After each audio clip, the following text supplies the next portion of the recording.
morning. Welcome to Brandenburg News Network. I am Donna Brandenburg, and it's the 15th day of March 2024. Welcome to our show today. I don't know if anybody picked up on this, but I'm actually in a new little studio here, and we duplicated the background of my kitchen table, so I'm going to fess up to it, but it's still real news for real people at the kitchen table, by real people at the kitchen table.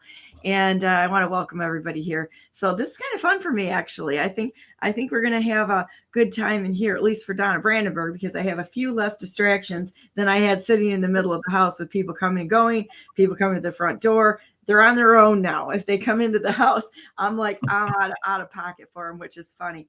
So I want to let you guys know that today, God has a sense of humor, okay?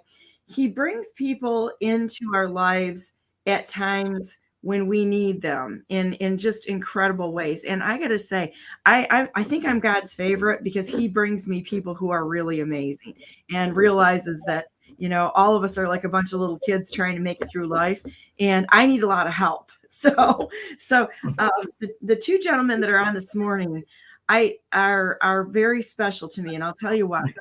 I kind of came from an anon background. I was in the research groups for many, many years. I've written under a couple of different names, and my anon buddies for me are so dear and precious to me. I cannot even tell you. We worked for many, many years, just absolutely obsessively trying to figure out what was going on behind the scenes. We were given clues, but we weren't given outright information. And so I listened to a bunch of people out there calling us all Q-tards and all that sort of thing. And it's like, whatever, get over yourself.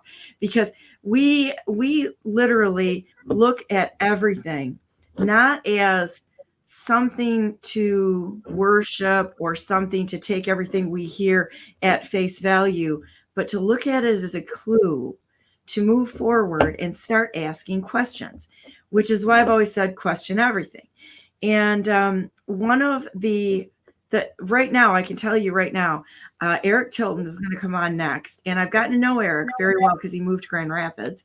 And I know him and his fiance. She's a absolutely delightful, wonderful person, and also an anon. And I love her and Eric and their daughter just incredibly. And I'm so thankful that God put them in our, put us in each other's lives, put them in my life. And I want to let you know that there's so much to Eric and most of the anons that are out there that it's hard to comprehend. If you look at the resumes and what they've done in their lives, it's not only shocking, it's humbling to even sit in the same space that these people are. I feel like just completely humbled to be around them. So with that said, I'm going to bring on my first guest, and this is Cognative Carbon, Eric Tilton. How you doing, buddy? I'm doing great. I should say this is the first podcaster interview I've ever done. So you're number one. Oh, thank you. So thank you so much. And I'm gonna introduce you a little bit. So Eric writes under a substack called Cognitive Carbon. But if you look at this background, I want everybody right now, I'm going to tell you, he's got the biggest resume. And I've hired a lot of people. I've looked at a lot of things of anyone I've ever seen in my life. It is shocking. So you started out as an Air Force kid, and I'm going to go through some of it here. I wrote some of it in the intro, but now I went back to the original source documents, and I don't quite have it all evened out here. But anyhow, you're an Air Force kid until 9th grade, lived in Ramstein Air Force Base in Germany for 6 years. So you come from a military family, and a lot of people that have worked in high-level positions in intelligence and such. So this Eric has got the inside scoop on how things work. He's got a unique perspective on how things work on AI. He graduated Magna Cum Laude from Rose Hulman Institute. Rose Hulman, which is the #1 engineering institute in the United States, 23 years in a row, correct? Yeah, in undergraduate, so bachelor's and master's level courses. It's the #1 for 23 straight years, or it was until 2021. Yeah, and so you have worked in the government for you worked in the government also. You had the ability to segue yourself into from engineering, because you had the military behind you, and then you kind of moved to engineering. You gained all the education skills and such, and then you started working for a defense contractor. Is that correct? TRW Space Defense in Redondo Beach. And you've done some amazing things, and you were kind of like I take it as you were kind of like the Doogie Howser, the whiz kid that ended up working for some very high level people in AI, in doing like a packet radio company.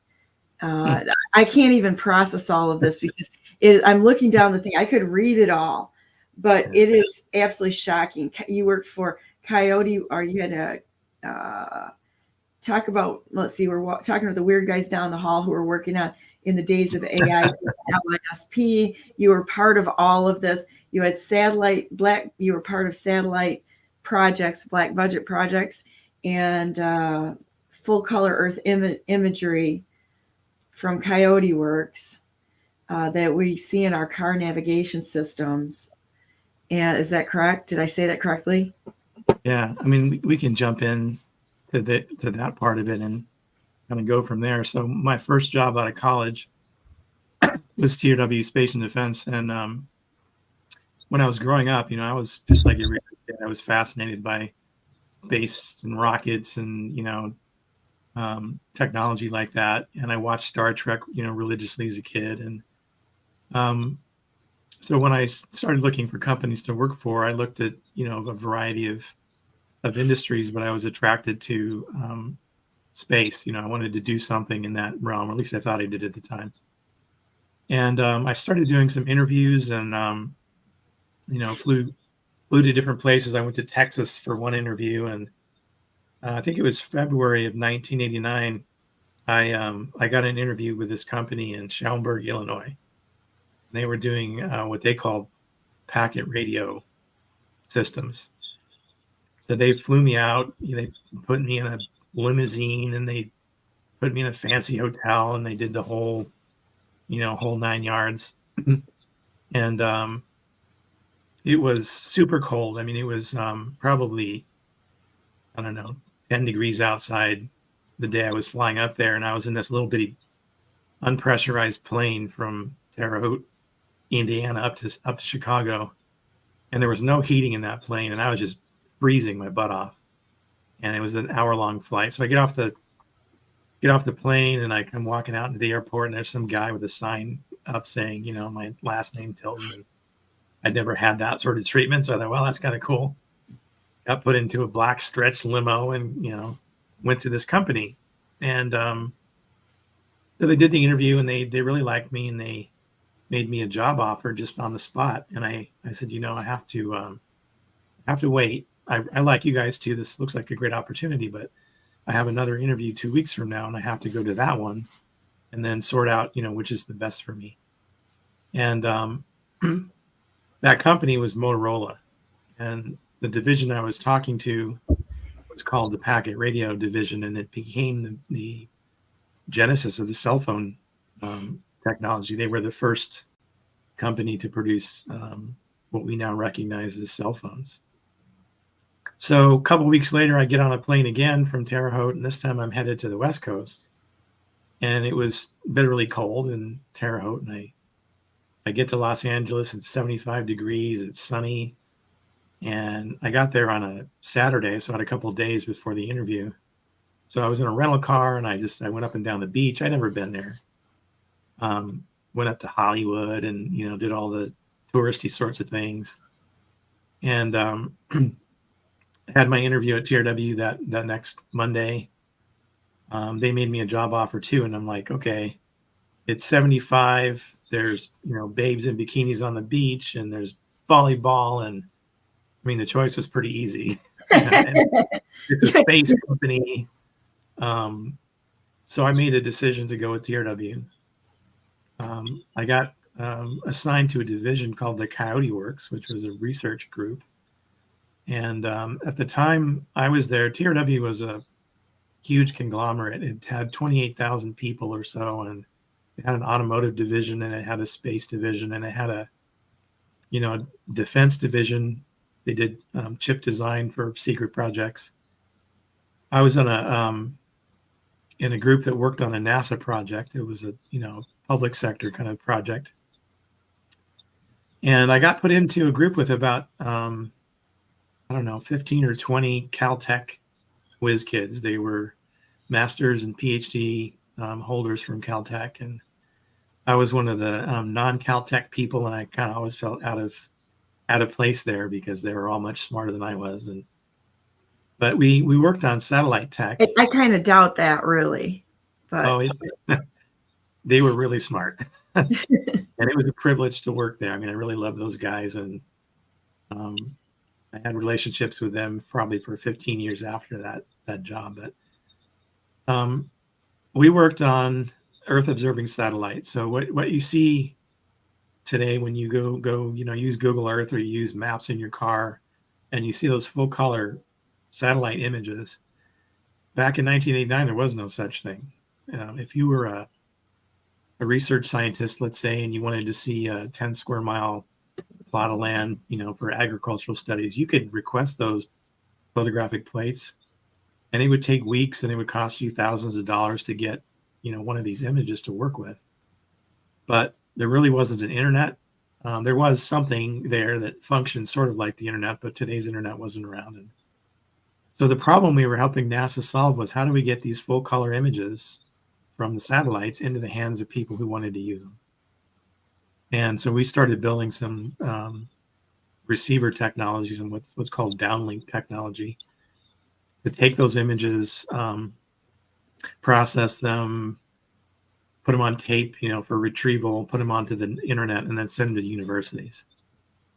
And so for 3 years, that's the project I was involved in, was this Earth observing satellite project. And that was one of many things going on in that building. Down the hall from us were people working on black budget satellite projects, and there was a lot of back and forth. They would pick the smart people from one group and then go assign them to some other work. Down the hall was also an AI group, and I used to go have lunch with those guys, and they were quirky. I mean, at the time, AI was sort of I think at the time they called it the winter of AI. It was struggling and not very advanced, but those guys were peculiar. Loved talking to them. So I kind of got exposed to that a long time ago. That was 1989. So these technologies have been worked on since that time. And so that was TRW. The work that we were doing, one of the stories I tell about it is we built a memory system for this satellite project.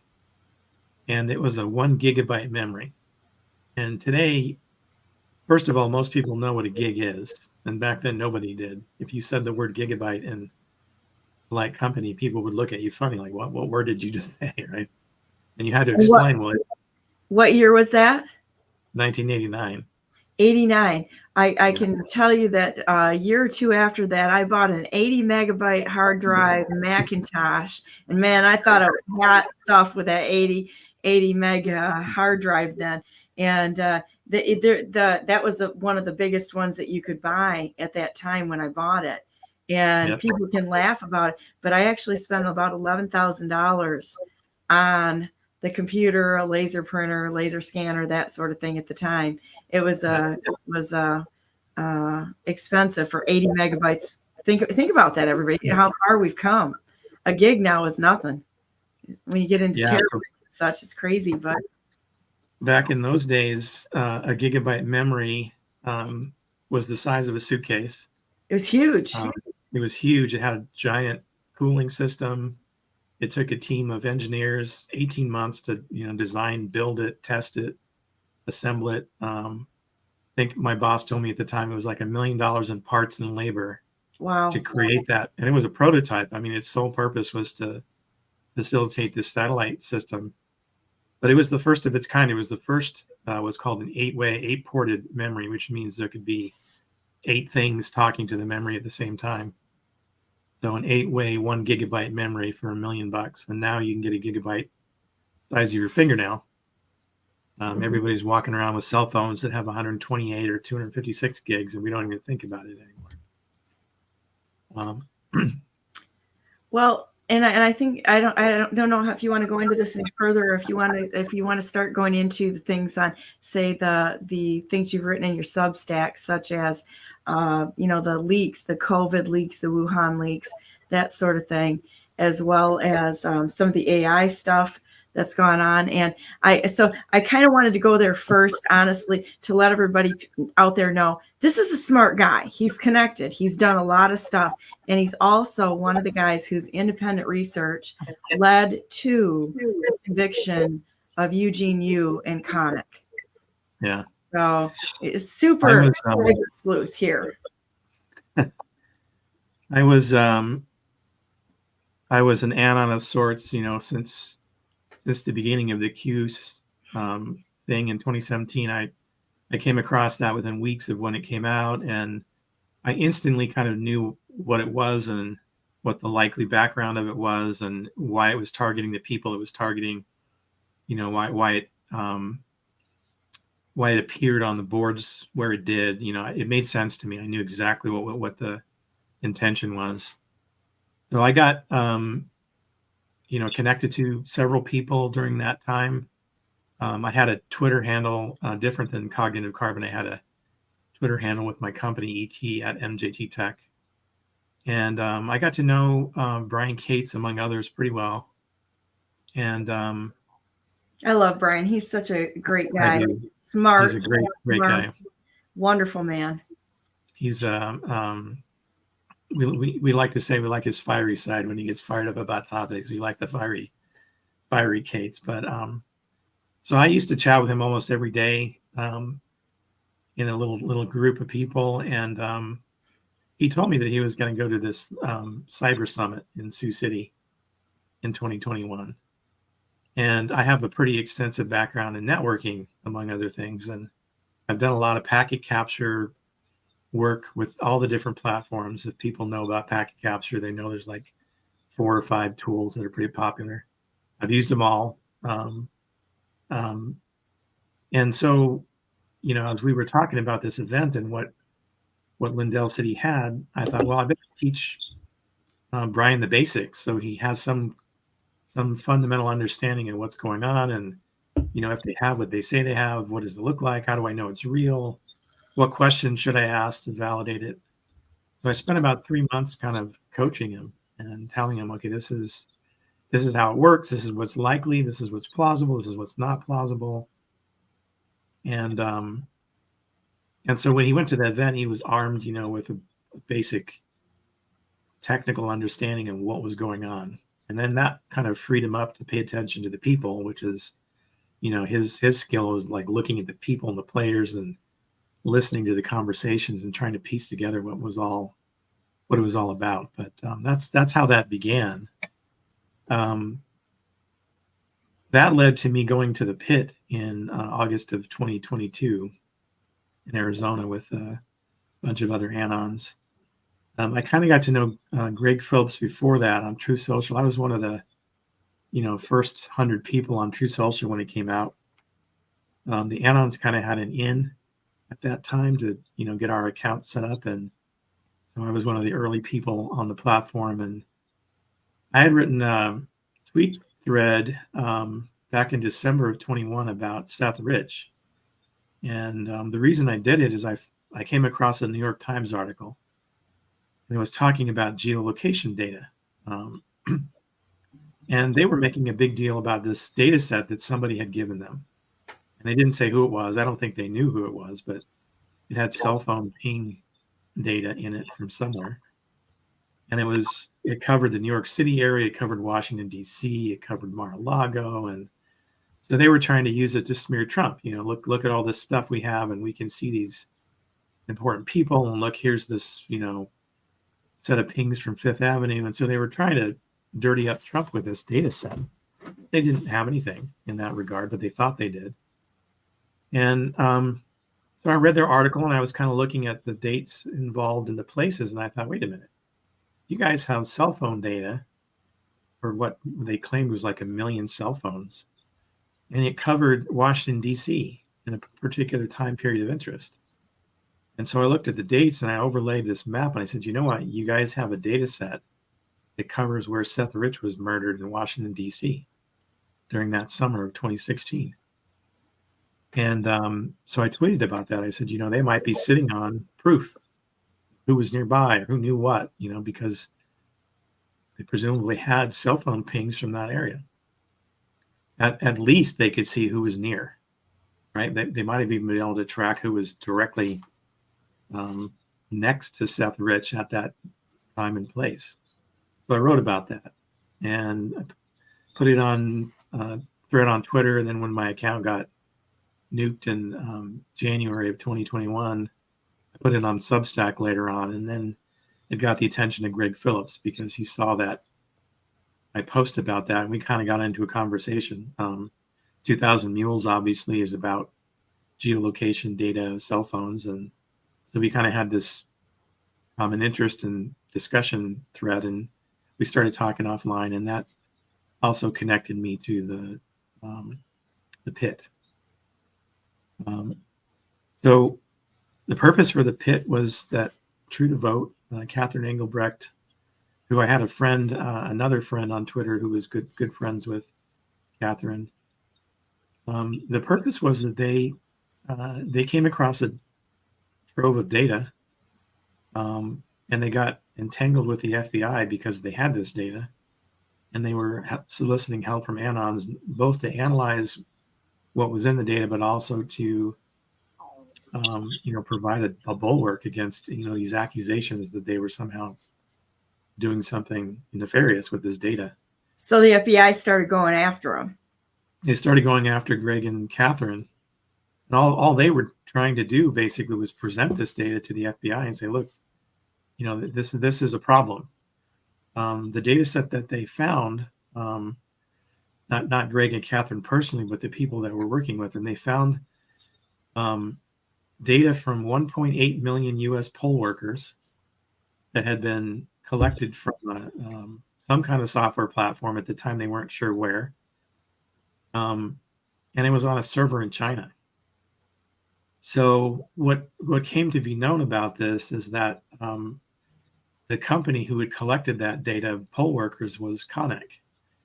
And the data that they had collected, and this was discovered by lots of people. I'm not the only one that was working on this. There were dozens of anons who all found various pieces of this, but the data was being collected by a system called Poll Chief. And it was a platform developed by Konnech, and its purpose was to track employee data for poll workers. They got paid, so you have to collect the typical thing: name, address, phone number, and where do we mail the check, all those sorts of details for tax forms. So that data and other data was stored on these servers. And for some reason, it wound up in China, and we were trying to figure out why. For some reason, I like that. So we came to learn that Eugene Yu's company was based in Grand Rapids, and back in 21, I didn't even know where Grand Rapids was, honestly. I had to do some learning. Oh, there's this state called Michigan that's on the middle of the country, and at the time I was in California, on the wrong side. This map, there you go. Yeah, there we go. I forgot the UP here. Let me get the UP in there too. There. I was on what they call the left coast, right? The blue coast. In Central California, where I was living at the time, it was Republican, and that part of the state is strongly red, but the fringes out on the beach side, or where all the elites are, is definitely blue. And so anyway, I was living in California, had to kind of come up to speed on where is Grand Rapids and why would Eugene Yu be there. And I found out he had some connection to one of the universities, and there was some connection to Lansing too. Anyway, Michigan State. So it turned out that the IP address for this poll chief system was in multiple states, because they were using it, in multiple states. And the IP address that mapped to Grand Rapids was changed for a while to an IP address in China. And that was kind of the puzzle, like, what's going on here? Why why would the IP address for the poll chief software for Michigan be temporarily in China for any length of time? And what I deduced, and this, I wrote an article in Substack, which you can go find. I was looking for it. Did you send me the link on that, or is that? I'll go back in a minute. I sent you that link. It's on my Substack. If you look for MongoDB, that's the name of the article. There you go. I got it. I had experience with that server, that MongoDB software. I'd used it before. I knew why it was interesting. And so I started, thinking about it, digging into it a little bit. And what I realized was that the most likely scenario is somebody was doing software development, and it was convenient to put the data into that. It's called a NoSQL database. It was convenient to use that for a while. And I would have done that, when I was running some startup companies. I was doing software development. I would have used MongoDB because it's convenient and easy and has certain advantages. So it seems that what they did was they used MongoDB and they were doing software development in China. And then the question is, why? Why would they be doing this work in China? Well, I did my own what's called geolocation research to find out where is this IP. And some people had thought it was in Wuhan. And there was some reason to believe that was true, but I found records showing it was in Hangzhou, which is another big city on the east coast of China. I didn't really know much about China myself until 2018, and there's a whole other story about that, but I was actually in China in 2018 for 10 days. I was attending a conference in Wuhan, of all places. And the guy who sponsored our company, we were doing commercial insect farming for an almond huller and sheller in California. He took two of us and himself to this conference, paid for our travel, and we went to the conference in Wuhan. And he had some business with some dairy farmers in Hangzhou. He was trying to sell his almond hull product, which is it's a pretty good cattle feed. And so he had a market, for that material there. So he took a couple of days. We got on a train. We went to Hangzhou, and we met our the people that were hosting us there. They took us to Zhejiang University because that was sort of a big thing there. I had no idea that there was such a university, or turns out it was like 100-year-old. It had an ag school, and the almond farmer that we were working with knew something about that university. And so we went to Zhejiang University in 2018. And so, with that background, and it was just coincidence, I never thought I would ever go to China, and yet I did. And I never thought I would be anywhere near a place of interest, and yet I was.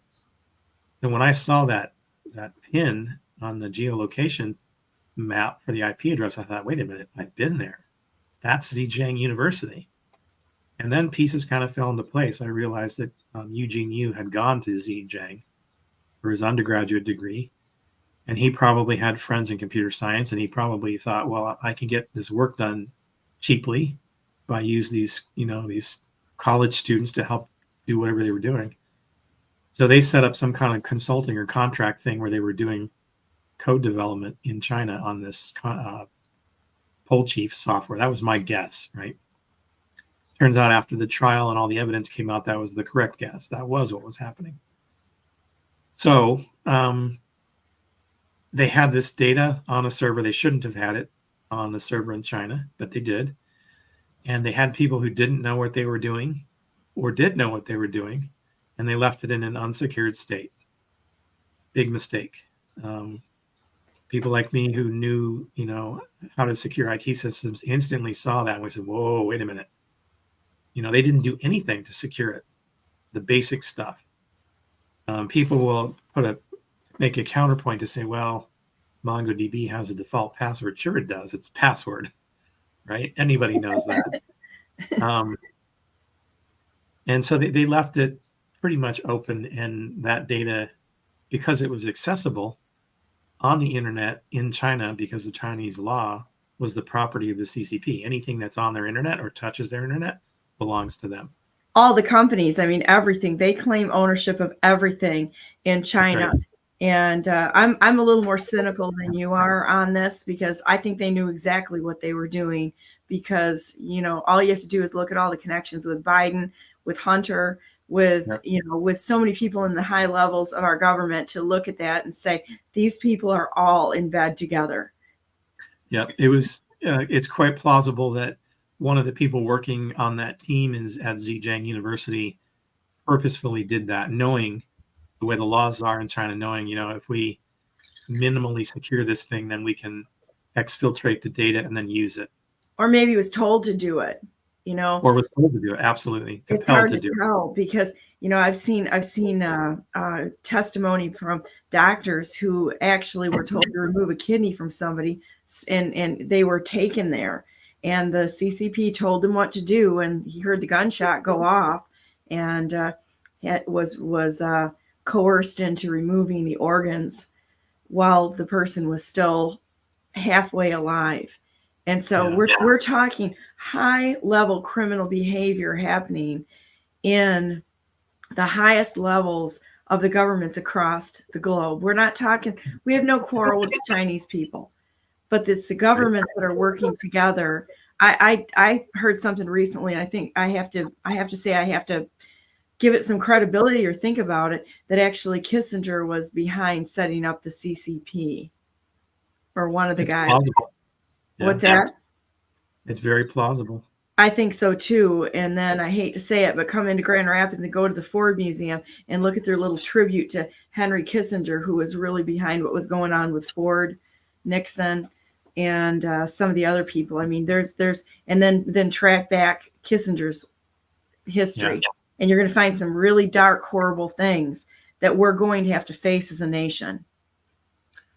Yeah. So, I mean, I agree.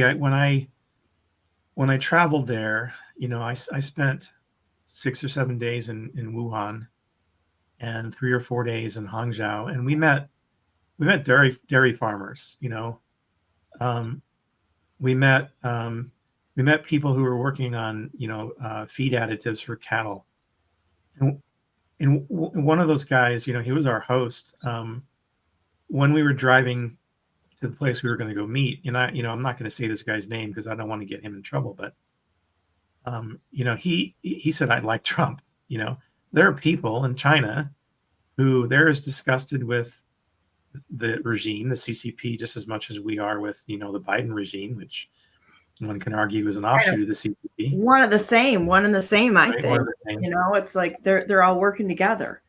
But there are normal, average people there that want nothing to do with that either, and so you have to separate the average folk from the regime, and the regime is oppressive. I don't think I'll ever go there again. I'm sure I'm on a list now because of what I've written, that they would grab me, seize my passport if I went back there. And bye, Eric, you're gone forever. But it was an experience. I've been to lots of places and done so many things. And, I mentioned to you earlier, it seems like I've lived through multiple lifetimes, and it's literally true. I never thought I would go to China. I did.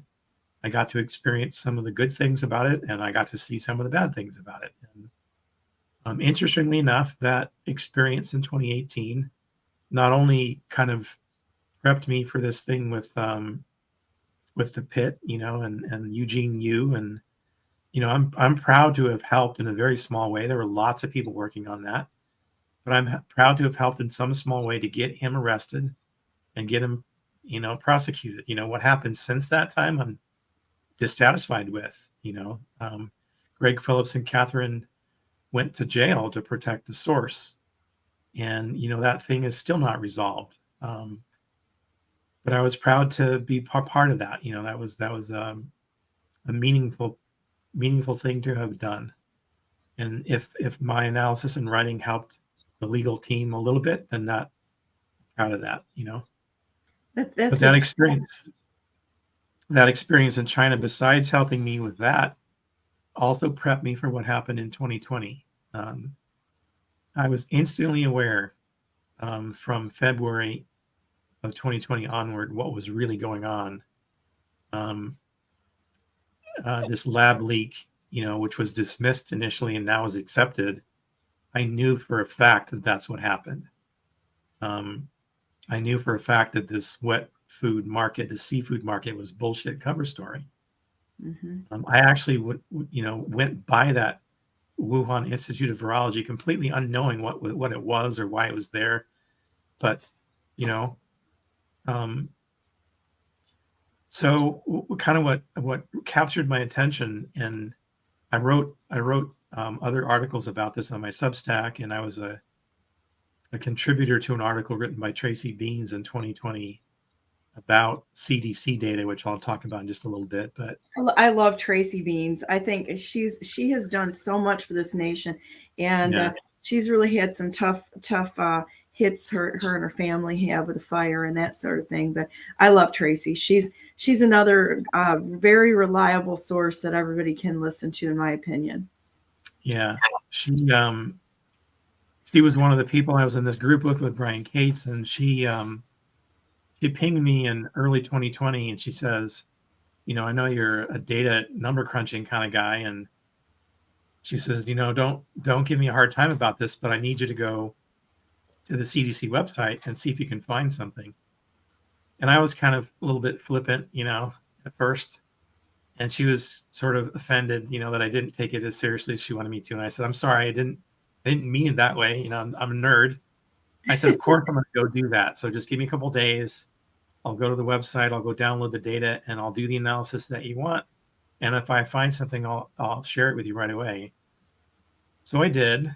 I went to a part that had this, it was called the ILI data set, so influenza-like illness. And what its purpose was to track flu-like and pneumonia-like symptoms as they, occurred annually in the United States. So when there were, flu outbreaks, the doctors would input data into the system, and they would try to figure out, is it a flu type that we knew about? Was it, was it influenza A or B or what have you? And, did people get pneumonia? Was it related to the flu? Was it unknown?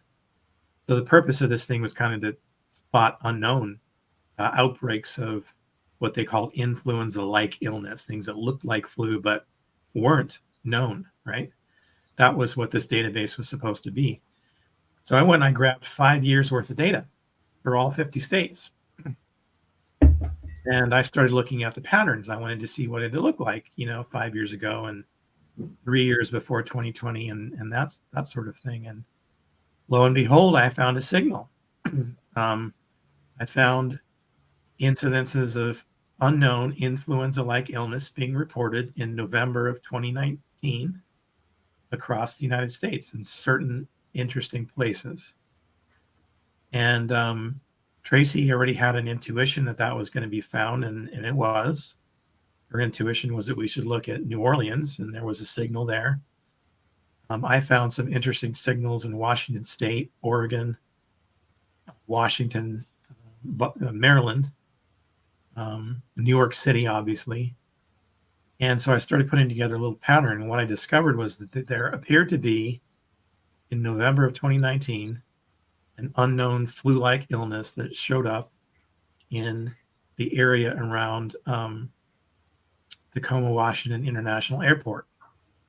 And there were stories then already circulating about the old folks' homes in Washington State, how they had an outbreak of COVID and a lot of people died, right? So that started to make the news that there were these clusters of what came to be known COVID popping up in these nursing homes. So you really started seeing it out in Washington first. Washington State, right? Well, then starts making you think that it's all coordinated, because that's exactly what Whitmer did with her third-party murder scheme here in the state of Michigan, is to import that into the nursing homes. So that started happening nationwide, right? These nursing homes were hit really hard. And the question is, why and how and all those sorts of things. At the time, we didn't know. But I was aware of that, and I said, wait a minute, there's something unique about Washington State, in particular Seattle and Maryland. And what's unique is there are two airports there. One of them is the Seattle Tacoma Washington Airport, and the other one is Baltimore Washington International, BWI.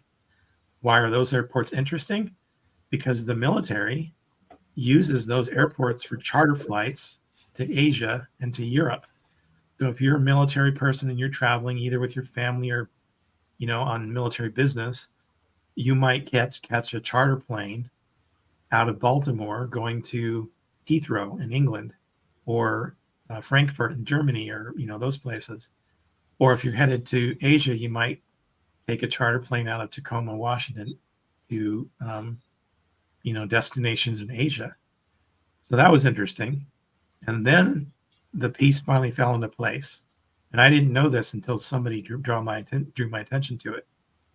In 2019, in October, in China, there was a military Olympics type event called the Wuhan Military Games. Soldiers from 102 nations across the globe went to Wuhan, China to participate in this Olympics competition.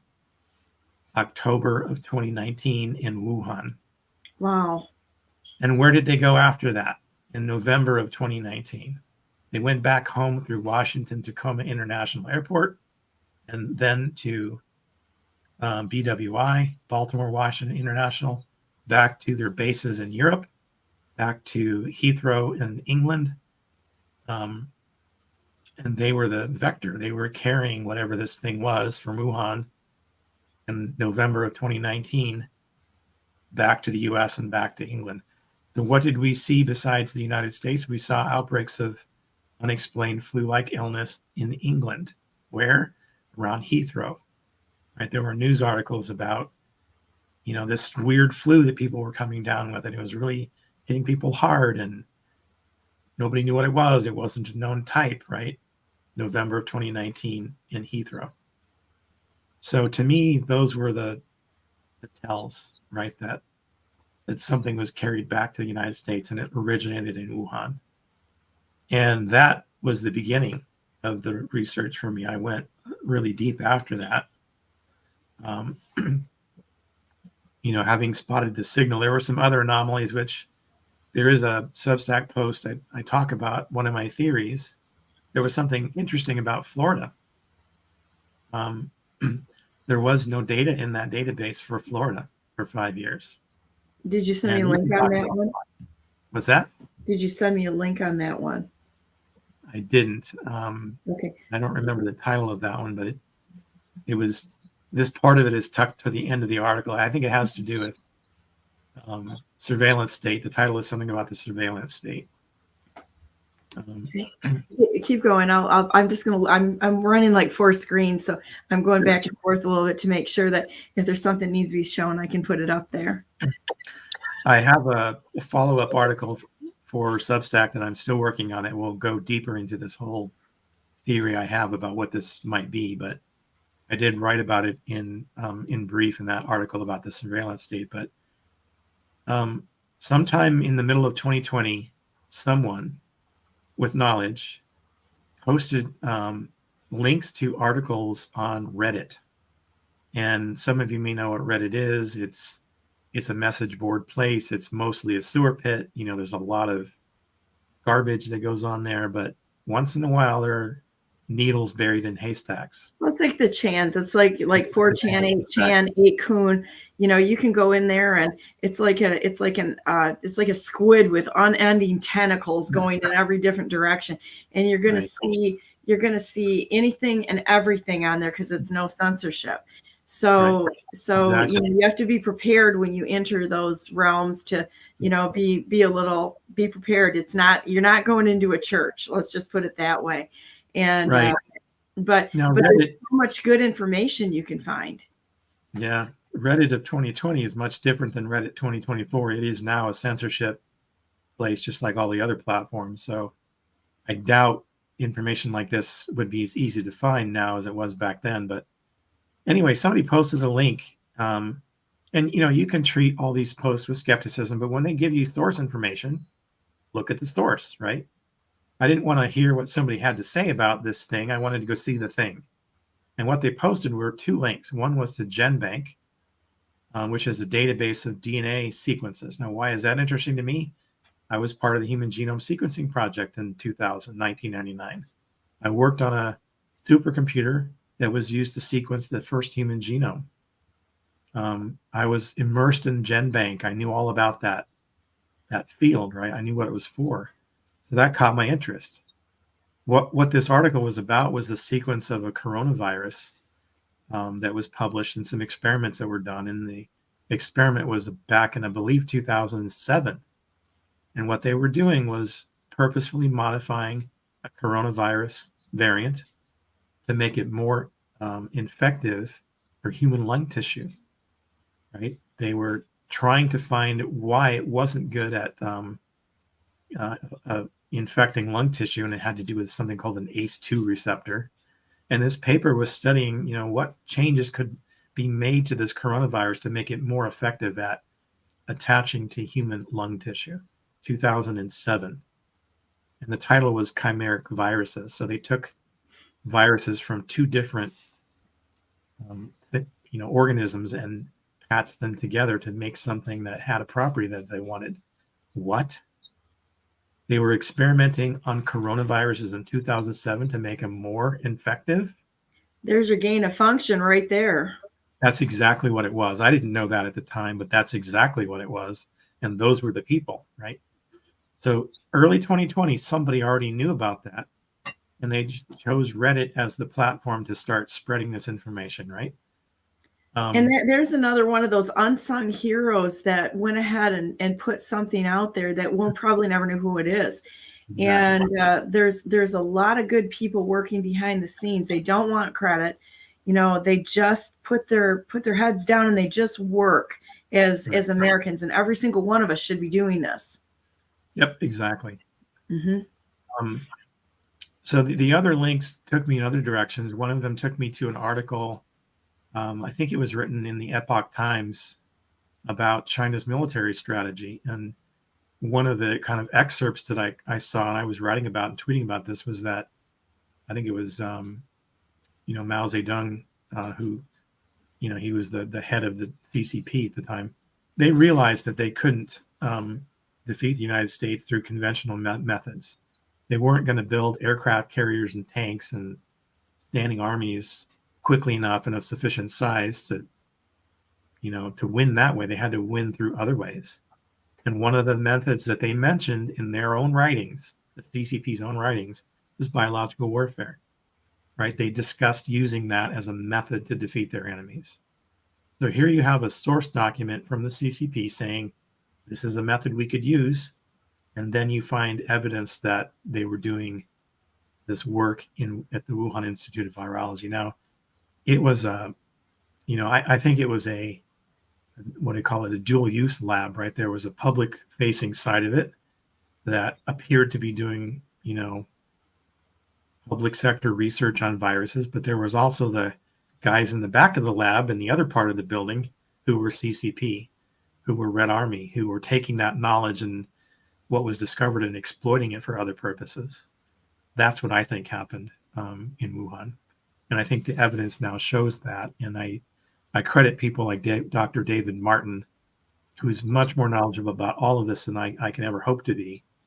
If you really want to learn about the details, look at his work. And he's putting out some videos. Now I saw trailers for part 1 and part 2.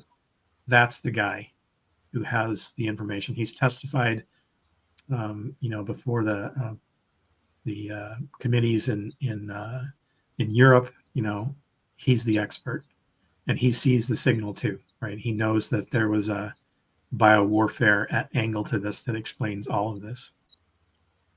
I think that that's something that as people realize that this was designed to kill human beings, and it is part of warfare. We're worried about, the nukes flying and this, that, and the other thing. There's a lot more effective way to kill people than dropping a nuke on a country that we may not know about. And I'm just going to put this out here because I'm kind of like you. I don't believe anything I hear from main fake stream media. And what even some of the influencers that are out there, I don't believe anything at face value. We had an explosion in Michigan about a week and a half ago over on the east side of the state. And I was looking at the pictures there, and different people are saying, well, documents and documents in the court cases were blown up, having to do with Stephanie Lambert there and blah, blah, blah. And I'm like going, I don't know, look at it for face value, because I don't know. You and I haven't talked about this, but I started looking at the canisters and such that were there in the photos. And I'm like, I think they blew up something that was way bigger than court case documents. And I would wager to say that it's my guess on this. We'll see if I'm right, that they blew up a lab for aerosolizing fentanyl. That's my guess right there. We've got bio labs, we've got weapons, we've got biological warfare weapons and chemical weapons all over this planet, and they're in the United States. People, Putin was blowing them up on his border there in Ukraine. I'm glad he blew them up. He had the guts to blow them up and get rid of them, because they were using this against the entire world. Well, if I'm the first one to actually come right out and say it, we've got them everywhere, and they're in the United States. That, when I got aware of it was with the K cars, the K Club cars, which are the containers that they were shipping all over the United States. And people are like, why didn't President Trump do anything? Well, newsflash, everyone, we had those Club K cars all over the United States, biological, chemical, and nuclear weapons. They were dirty bombs on them. We didn't know where they all were. What you going to do with that? He's, when you've got somebody that's telling you that they're going to unleash hell itself on the United States, if he did. So there had to be some very, very carefully strategic plans to take this down. And well, let me segue, because I know you only got 5 minutes left, but let me segue into another experience in my own life, right? That we've got more time because the next guest isn't on yet. So until he shows up on my thing, it's you and I. So from 2020 until 2023, when I was still living in California, for a variety of reasons, I went through some difficult personal times and, some business failures. I wound up working for a company in Reedley, California, and it was an irrigation company. It designed systems for large farms, for nectarines and plums and orchards and all that. So I was the CAD designer. I was the math guy that figured out how to design these irrigation systems.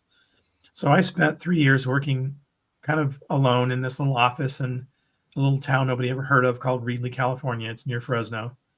Really love those guys that I worked with. I mean, I will remember them forever. Super hardworking. But unbeknownst to me, just up the street from this little office was a building that was kind of derelict, and it was situated right next to some fruit packing plants. It was also next to a central office and central kitchen for a school district. And we came to learn last year that in Reedley, California, there was a biolab run by Chinese national, and they found vials, some that had labels on that said Ebola.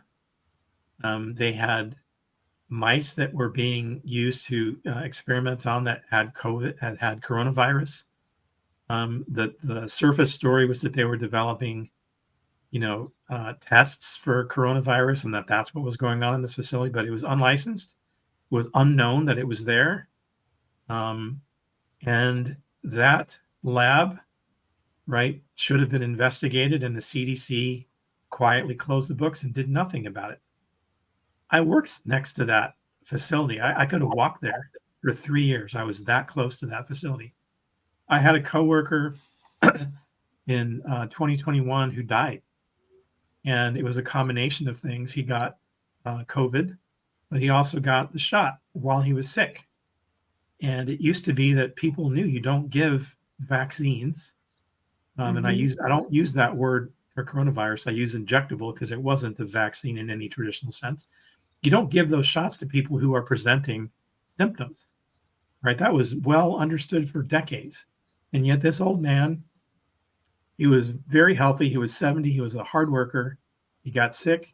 He was recovering. Somebody told him to go get the shot. He and his wife went and they got their COVID shots. Within 2 weeks, he was dead.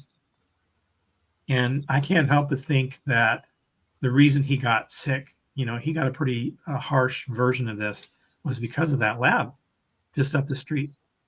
Because those people, the people who worked near there, the fruit pickers and packers, right? They mingled throughout that entire area. Their kids went to schools there, and they had spouses. Whatever was leaked from that lab in Reedley was carried far and wide in Central California. And I think that was the purpose, right? That was the strategic purpose from the CCP, was cause an outbreak, a serious disease outbreak in the farming center of our country. 64% of the country's produce is grown in the Central Valley of California. You want to attack some place, that's the place. Attack the food source. Attack the food chain. Yeah. I think that's what they were. Yeah, and look at how they've bought up the farmlands, and then I've got a couple other observations that I haven't said out loud before on screen, but I think all of these the food processing plants that have caught fire, I have this horrible feeling that there was a lot more going on there. And instead of being a bad thing, it might have actually been a good thing to save us from something, because I really think that the good guys are in control, and that they were probably, messing with the genetics, messing with stuff that our food itself would be poisoning us. And not only that, wake people up to say, you've got to produce your own food. It's not safe to have another supplier that is producing it. You need to start farming. We need to go to food sovereignty. We need to pretty much prosecute all of these stupid developers, which are the enemies of the state here, which are wrecking our farmlands and actually putting us all in 15-minute cities. That's what developers are doing right now. They're destroying the ability for us to feed our own people. And when you see the fires and the amount of chickens that were destroyed, you can only go two ways with it. Is it somebody that's actually destroying the food supply, or are the good guys destroying what was really set there to kill us? Which brings me to the explosion in Michigan. I have a feeling that this was the good guys that were taking out a clear and present threat. I don't know that. I can't prove it. But when I looked at the photographs, there was enough reason to start asking some questions there. What did they blow up? That wasn't a vaping. That didn't look like vaping paraphernalia to me. Not, and I don't know that, but I've never been in a production plant. But this seemed to be a lot more. There's conflict there in the story and what you see in the pictures. I think, one of the lessons that many of us came away from 2017 onward is be skeptical of everything.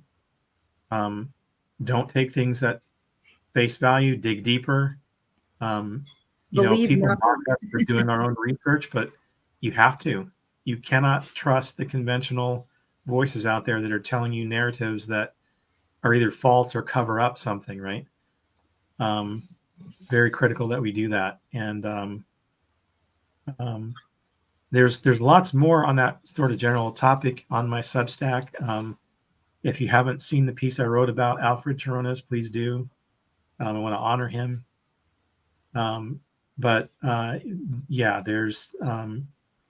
I've become a proponent of decentralization for any number of reasons. I'm interested in it from a currency standpoint. I'm a proponent of Bitcoin and those sorts of things. And I know there's lots of sides to that story, but the key thing is it decentralizes banking. It decentralizes money creation. We need to decentralize energy production, and we need to decentralize food production and go back to the small farms. And we need to get rid of the grid. One of the biggest things I talk about is let's get rid of the electric grid. We don't need the grid, right? We should be able to be self-sufficient in terms of energy production.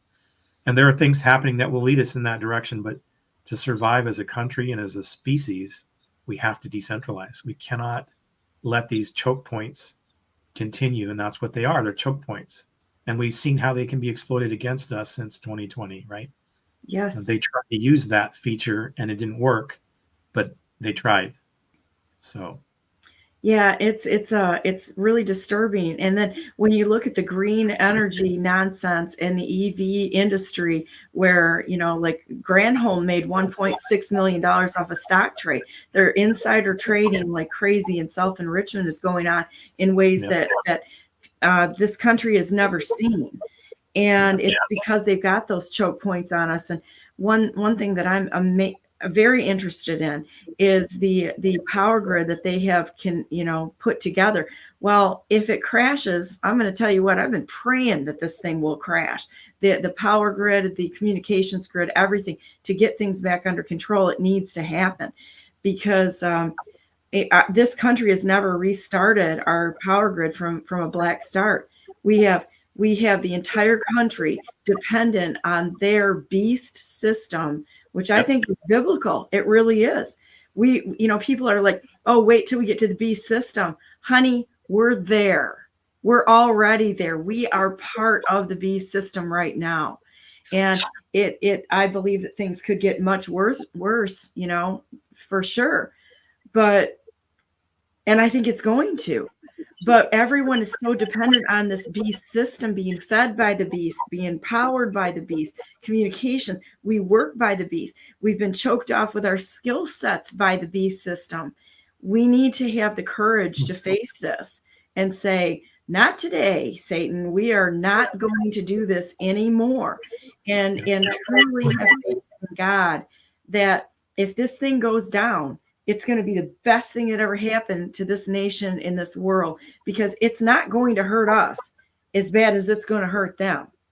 And people are resilient. We will find ways to put our heads together and figure out a way out of this. And I'm part of a group that has done some, I'm loosely affiliated with this group who has done some planning on what happens. And one of the people said to me, they're like, yeah, we were talking about the grid going down. And they're like, and I'm like, well, that's an easy problem to solve. We've got mobile generators all over this nation. And I'm not going to put it out there what it is publicly, because then that's what these bastards are going to go after. And he looked at me and he said, we never thought of that. And I'm like, there's all kinds of answers around us if you're not thinking the traditional way. We don't have to be afraid. And you know what? God can make the desert bloom. Don't worry about it. There's no problem here. If we turn our nation back to God Almighty, I can tell you what's going to happen. He's going to step in. It's his battle.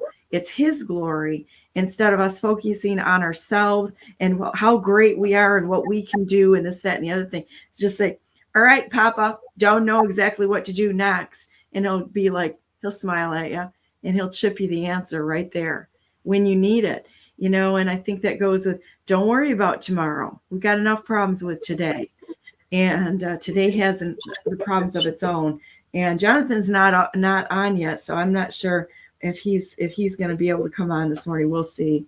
We can do another one of these in the future, and we can spend like the whole hour just talking about the grid, because that's another sort of subject area I focused on intently since 2006.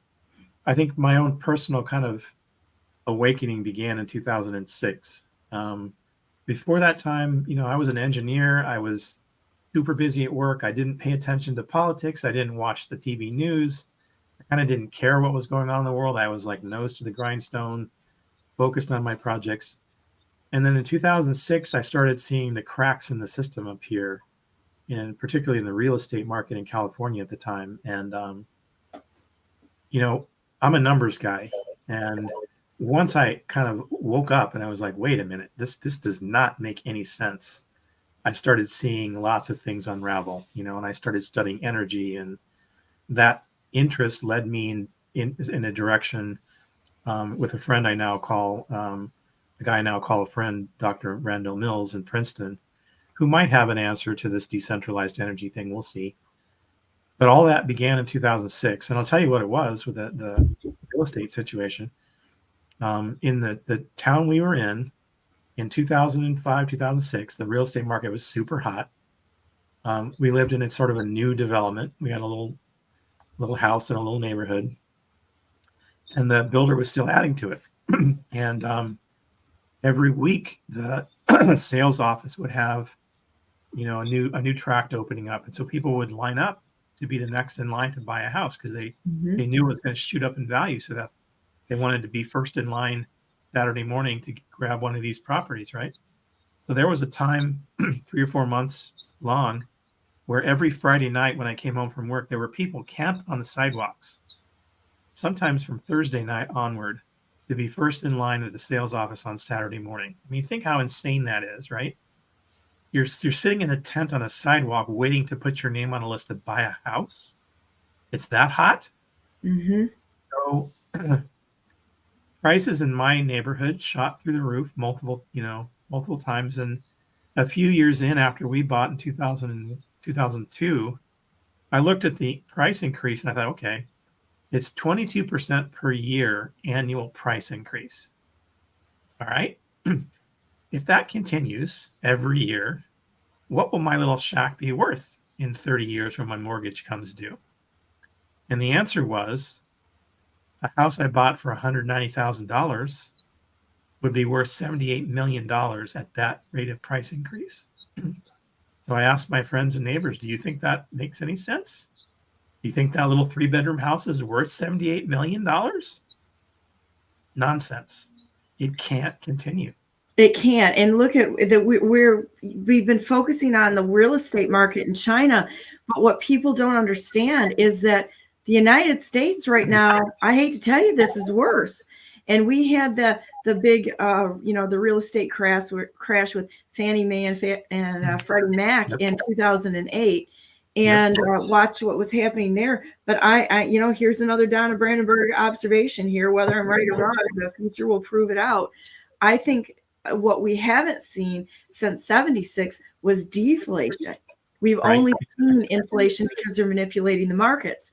And the stand I'm taking on this, where I think we're going to go, is I think we're going to we're headed for a deflationary period that we have not seen the likes of since before 29. Right, the gold standard. Right? We have not seen that type of a deflationary period. So now what happens when people have been, have this greed mentality of buy, bigger, bigger, bigger, and their entire head is on the material world, and hedging their entire life on a bet that something is going to pay off big time. And I'm here to tell you, this world is very unpredictable. We have lived in an artificial environment for decades. It's all manipulated. The truth, the history that we've been taught, it's all fake, it's all false. And so now to go back to what we have, what are you going to do? And I'm going to say this as I feel like God appointed me mom to the entire. I said this to Mike Flynn Jr.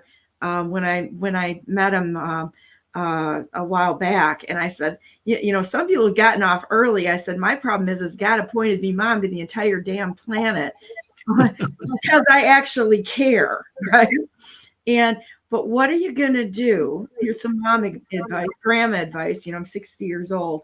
What are you going to do when everything you have been taught to rely on crumbles before your eyes? What do you have to stand on? Well, you better have good faith in God, because it's going to be God that's going to rescue our sorry behinds, and that's it. And your communication, your interpersonal communication skills, which we've watched go right down the toilet because of the indoctrination of our schools of turning everybody into a little snowflake who is there for for attention and such. That ain't going to be there. It's going to be gone. And humans and Americans at this point in time always kind of make this flawed assumption that tomorrow will be like today, right? And today will be like yesterday. We have this expectation that things will continue as they have been. And we conveniently ignore all the times in history where that obviously didn't happen and things fell apart. And we think, it won't happen to us. It won't happen here. It won't happen now. Yeah, it will. Yeah, it History will. shows that it will, right? Yep. In 2008, I lived in a hot real estate market in California. I was naive. I thought what everybody told me that, things always go up was true. And I walked out onto my street one day in 2008, 2009. I looked to my left and I looked to my right. 3/4 of the houses on my street had for sale signs on them, bankruptcies, right?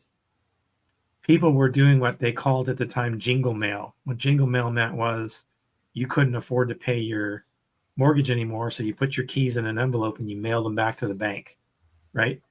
3 out of 4 houses on my street did that. And it's because those people all thought they were smart and they were going to make money. So they bought 2 houses and 3 houses and 4 houses, and they were just going to flip it because that's what the TVs told them to do. Buy a house, maybe put a coat of paint on it and sell it for 20 grand more than they bought it for. That all came to an end in 2008, right? But in comes the government and rescues us, right? They print all this money and they changed the rules and they allowed the BlackRocks of the world to step in and buy properties, as a backstop. It just pushes that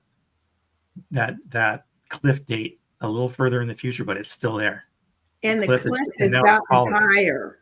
It's gotten higher because we didn't deal with the problems. Right. And so not only did it open the door for BlackRock and everybody else to buy the property, you've got the farmland that and they've regulated things, locally. And I'm going to tell you right now, all of the municipalities, the townships, everyone is in on this because they've made all these unconstitutional, unlawful regulations that take away the rights of us to even feed ourselves. When they tell you you can't have chickens around your house, no matter what city you're in, tell them to go to hell, because they are figuring out a way to take away your right to feed yourself so they can. The new boxcars, we've got new boxcars, so we need to identify them. And they could make Hitler and the amount of people that are going to be killed or have been killed. I mean, it's like hold my beer, because of the amount of people that they killed or they are planning to kill, and through all of this stuff, and we're going to have to deal with it. Now, I know you and I are kind of wired the same in this regard. I'm like, bring it. Let's deal with this. I want to run right to that fire and fix this problem, because there are ways of figuring this out. But we have to be smart enough, resilient enough, aware enough that we've been living in an artificial environment. Nothing you see is real. And so what we're going to have to do is come to terms with that and go back to what we were supposed to have, which is a farming. Our world was supposed to be small communities, actual families, villages that knew each other, not all of this virtual nonsense out there where you really don't know who you're talking to unless you really get to know them. And and that's another part of my background, I think, that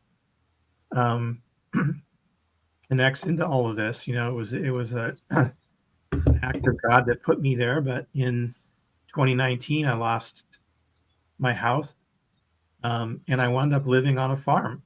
And from 2019 till 2023, I lived on an orchard. I didn't have any experience with farming before then. I mean, I knew that happened in the regions around where we lived and worked, but I wasn't an IT guy. I didn't have any direct connection to that. And yet, it turns out one of my best friends, John, was a nectarine farmer. He taught me how to drive a tractor. I used to go take care of his fields now and again. And I got exposed to farming. I was like, I never understood this. And now I do. I know how important it is. I know how to do it. I know why it is done the way it's done.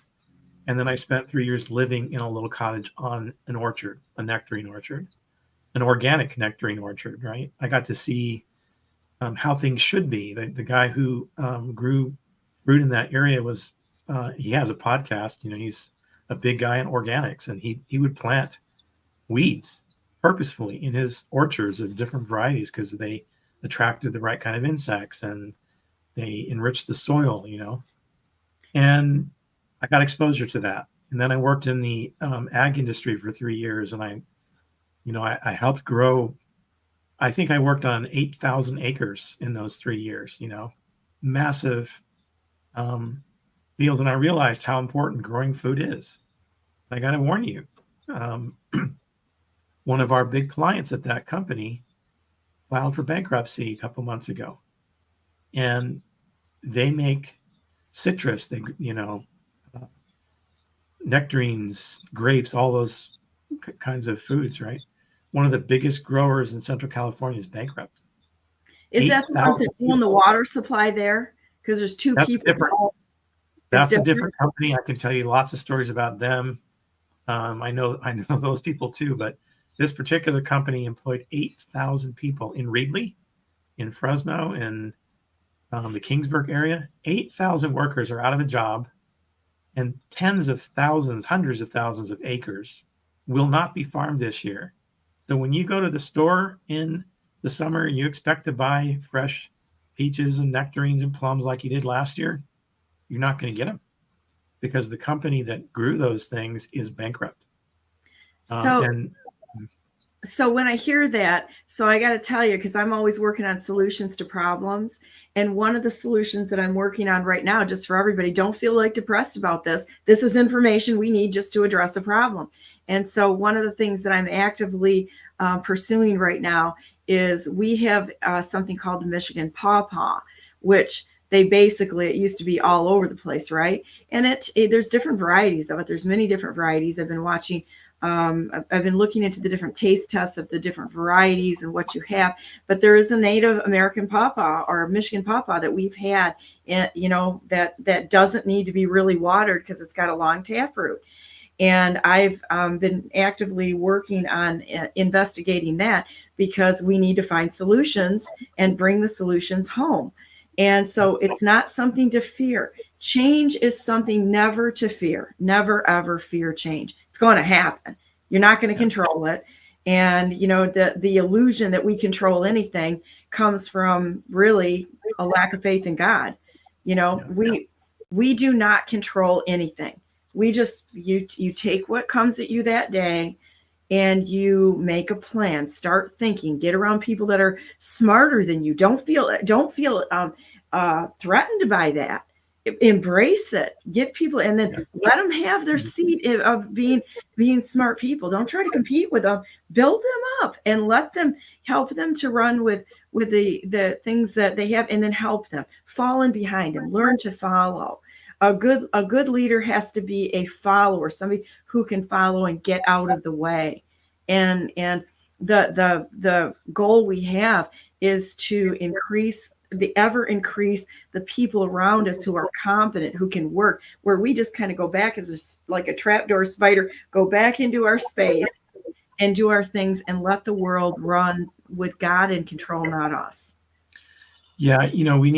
We need to, there needs to be more people who are awake, aware, thinking, perceiving clearly, have their powers of discernment functioning, are courageous, are willing and able to run to the fire when there's a fire instead of running away from it. Mm-hmm. And, you write about competence. There's a huge vacuum that's been forming, and it's obvious now in the economy at large that there's a lack of competence everywhere, in government, in private industry, in education, right? Competent people the ratio is smaller than it used to be. If we're going to survive as a species, as a country, as a civilization, we need to go back to decentralization. But what does that mean? It means we have to have competence, because for you to have a decentralized network, a system that works, you need people that know how to do those things. You and I have a common interest in, small industries like, making shoes, and I'm obsessed with handmade shoes. Okay. There's all these things that I get obsessed about, and I want to know how to do every part of it. And so, but what that is, it's an interest in competence. It's an interest in building and encouraging other people the confidence to build these things that we need to have to survive, right? We can't rely on the beast system, the centralization. We have to be able to do those things locally, but that means we need the knowledge and the skills and the competence, and that's lacking, probably purposefully, right? I would say. I'm one of those people who believes the education system was designed to fail the way it's failing, right? It makes too many people dependent on the system. That was It dumbs people down. It was intentional, right, to have people stop asking questions. Yep. And just, like I'm looking at, we're looking at restarting hives, right? And it turns them into drones that Yep. just are worker bees that put their heads down and go like this, and they never look up, and they've got one skill, and they don't think, and they don't live. Yep. And that's what the education system has done. Yep. So yeah, well, we're in sync on all that. Yeah, I really appreciate your friendship, and I'm so thankful to God. Truly, God brings us all together for different reasons, and I'm really thankful for you and your beautiful bride to be here, and your family, and our families have become, I would say, really good friends, and I'm so thankful for that. And she's going to be on next week, so I'm excited to have her on next week. I'm not going to put her real name out because I don't know if she wants her real name out there or not. And so I'm going to wait for her to give me the go ahead on that. So, but I'm really, really thankful. And you can see God working and how he brings people together. He forms the teams. We don't. We just step up and walk forward, but he will give us everything we need. And it's not something to be afraid of it. I just wanted to say thank you for coming on. I really want you to come back on again, because there's a myriad of subjects we can go through here, because both you and I have had, as you've said, we feel like we've lived so many different lives and done so many different things. And I really think it's by design, by God Almighty, to bring us through not only certain successes, but a tremendous amount of failures, so that we can see the inside of the system. And that's more of a win than winning. So like I'm going to go back to it. I won in the governor's race by losing, because I saw all from the inside, all the deficiencies, what was wrong, and be able to look at it as a true outsider as this is the way we're going to have to fix it. We don't have another path. And all of these systems have got to be abolished. They've got to be no more.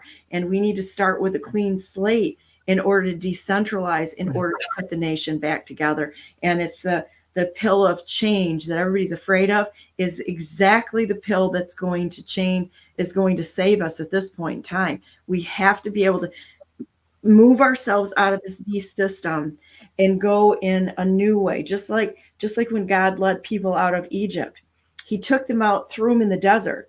You think they knew what they were doing? Not a chance in hell. They walked out there going, what are we going to do? Yeah, but they knew that God himself fed them. Yeah, we have to develop an awareness of the corruption. We have to develop the courage to face it, admit it. The system is corrupt, it's broken.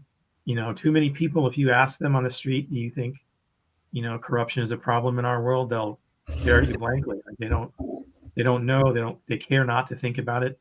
It's real. It's everywhere. It affects so many parts of our society. And we have to have the courage to face the decorruption, the process of decorrupting, which is going to be painful and difficult at times, but we have to do it, because the path that we're on is not long-term sustainable, right? And there are people listening to this who know more of our story, who know that the reason I'm here in Michigan and talking to you is an act of God. That's the only explanation, the only reason it happened. I look back and I'm always thinking, how did I get here at this point in time? And there's a purpose. There's a reason I came here. There's a reason I connected with my fiance, right? There's a purpose to all of that. Yeah, right. But we have to have the courage, and there's not enough people with courage. And our faith has to be in God Almighty, not in what we can do, not in our knowledge, not in what we've amassed or anything like that, because this could all be gone that quick. And I guarantee you there's going to come a time where it will be gone that quick. He promised us that. And so it's not like we don't know the ending of the book at this point in time. And we have to be okay with that, and okay to walk out our door at any point in time and realize everything could be gone, but that's okay. God is going to teach us a different way to look at the world and a different method. And it's going to be better. And I think that the words when we hear the best is yet to come is going to be very biblical in prophetic and biblical in watching the beast system go away. And it's going to be really good. And all of those things that have broken our hearts, all of those things that have captured our attention and that have distracted us and that we feel like we need to do will all melt away. And all of a sudden, we're going to realize what did we ever really have? We had each other.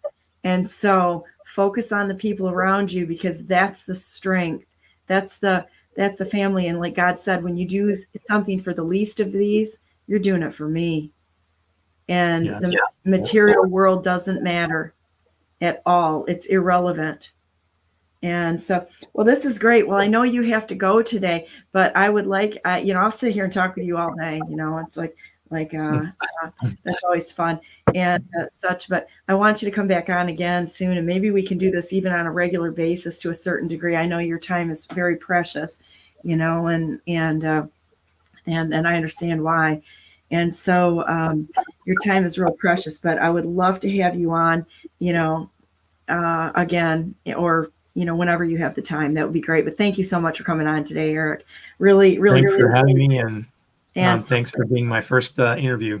Oh, thank you. Well, I tell you what, everybody go to Cognitive Carbon.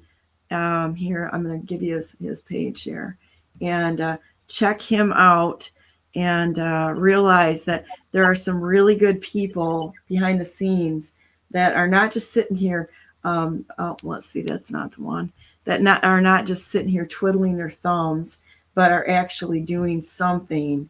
Here we go. Yeah, that page you had, that was the home page for Cognitive Carbon. There's 66 published articles and 46 still in draft. I've been Cognitive Carbon since 2007, so if you find that name on Twitter, on Truth Social, on Telegram, that's me. So it's the same guy on all those platforms. I'm pretty active on all of those platforms. I've been posting a little bit less lately because I've been occupied by other things. But what I'm working on is also informing my understanding of what's going on with AI. And I have lots to share about that, because whether we like it or not, it's happening and it's going to reshape our world. And the question is, will we be prepared for it? Will we benefit from it? Will it be another thing that will be used to control us, or is there some other outcome that will occur? And I'm an optimist. I think there's something good coming eventually from all of this, and I've directly experienced it. And I'm going to address this in one of my posts soon. But my creativity in the last 2-3 months has been unleashed, and I'm doing things that I thought I wasn't capable of doing again, software wise. And I haven't had that kind of experience and enjoyment and energy and just a creative outlet since my late 30s. Aww. And the reason is I'm writing code the way I should write code. And I'm able to do that with the help of the right kind of AI, right? So there are ways in which it's useful. There's lots of things that it's bad for, but I think the things that are positive about it will ultimately win. And that will help us all, And I've written some articles about that idea, but there's more still to share. And it's coming because of my direct experience. I don't want to be one of these people that reads what somebody else wrote about something. I want to experience it. All of what I've written on Substack is my own experience. I don't necessarily do research into things. I experienced it. And I tell you what I've done, seen, heard, lived, right? I write about what I know. And if there's one thing I got from my father, that was his advice, right? Write about what you know. And that's what he did. And he's an author. Unfortunately he had a stroke in 2021 and he can't write anymore, but he has a couple of books that he published, and that was his thing, was write about what you know. And that's my approach on Substack. So, but that's also informing what I'm writing about AI, is it's things that I've done myself. So anyway, more to come on that topic. And I mean, we could spend 3 hours in a chat just on any one of these topics and go really deep into it. But I'm grateful for your friendship, and I'm Thank you. thankful to have this opportunity. And I'm glad that this was the first, podcast I made an appearance on. So It's pretty easy, isn't it? yeah. Yeah, it's just, this is the way that I try to do all my interviews, is just sitting down with friends. And, we don't script anything. It's like I don't script anything. I have nothing written around me at any point in time. I might take some notes just because I want to remember or look something up later, but we just talk. We're just friends talking. And that's the best way to do it, is just people. And that's our strength right there, because none of us are getting paid for any of this on BNN. We are doing this out of the love and the duty for this country, and leaving something for our families and those that we love, and having a greater purpose, having a purpose that's not about the material world, but let's just call it an eternal perspective, one that, we want to do things for the right reason, not, and that doesn't include the material world. That's just tools, to accomplish greater things. So, well, I want to thank you for being on. I could sit here and talk to you all day, but I'm gonna throw Ralph, the IT guy, on right now, because Jonathan wasn't able to join us for some reason. I'm hoping he's okay. We put out a lot of stuff yesterday, including the fact that it looks like very likely that Dina Nessel may be charged with first-degree murder at some point in time. Not just the third party that Whitmer was involved in, but it's much deeper. The corruption is so deep, and we got into some of the assassination and cover-up agencies like K2 that are in our country that Kroll's got involved in and such. And we're going to continue to put this information out there to help educate people with the real information behind the scenes. And this is why I got censored so heavily. This is why any of us have gotten censored off of mainstream media, because this is what they're trying to hide. It's the stuff that you brought out today in the labs, that COVID was a bioweapon. There's no two ways about it. And these are all the other things that they're doing to subvert this nation. And we either wake up and we walk forward together as an army, not just of digital soldiers, but as people that are actually willing to step in and say, I'll run for office. I'll do this. I'll do this. Step up and do something. Be willing to do anything to take the nation back. So anyhow, thank you for coming on today, Eric. I'll let you take yourself out, and we'll just start talking when you have to go. And well, Ralph, how you doing? Howdy, Ralph. See you later. Doing great. How about you guys? Doing great. So that was fun.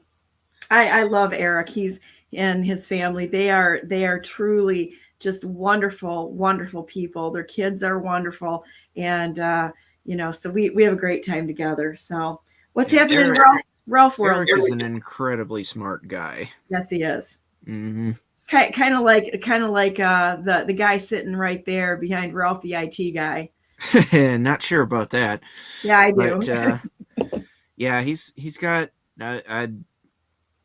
some really good information about AI, and he's got some really good experience with AI. So having next time he comes on, that's going to be a real good show for everybody to tune into, because he's got a good perspective on it. AI is not really, a lot of people are afraid of AI, but I've done some work with AI, not as much as Eric has.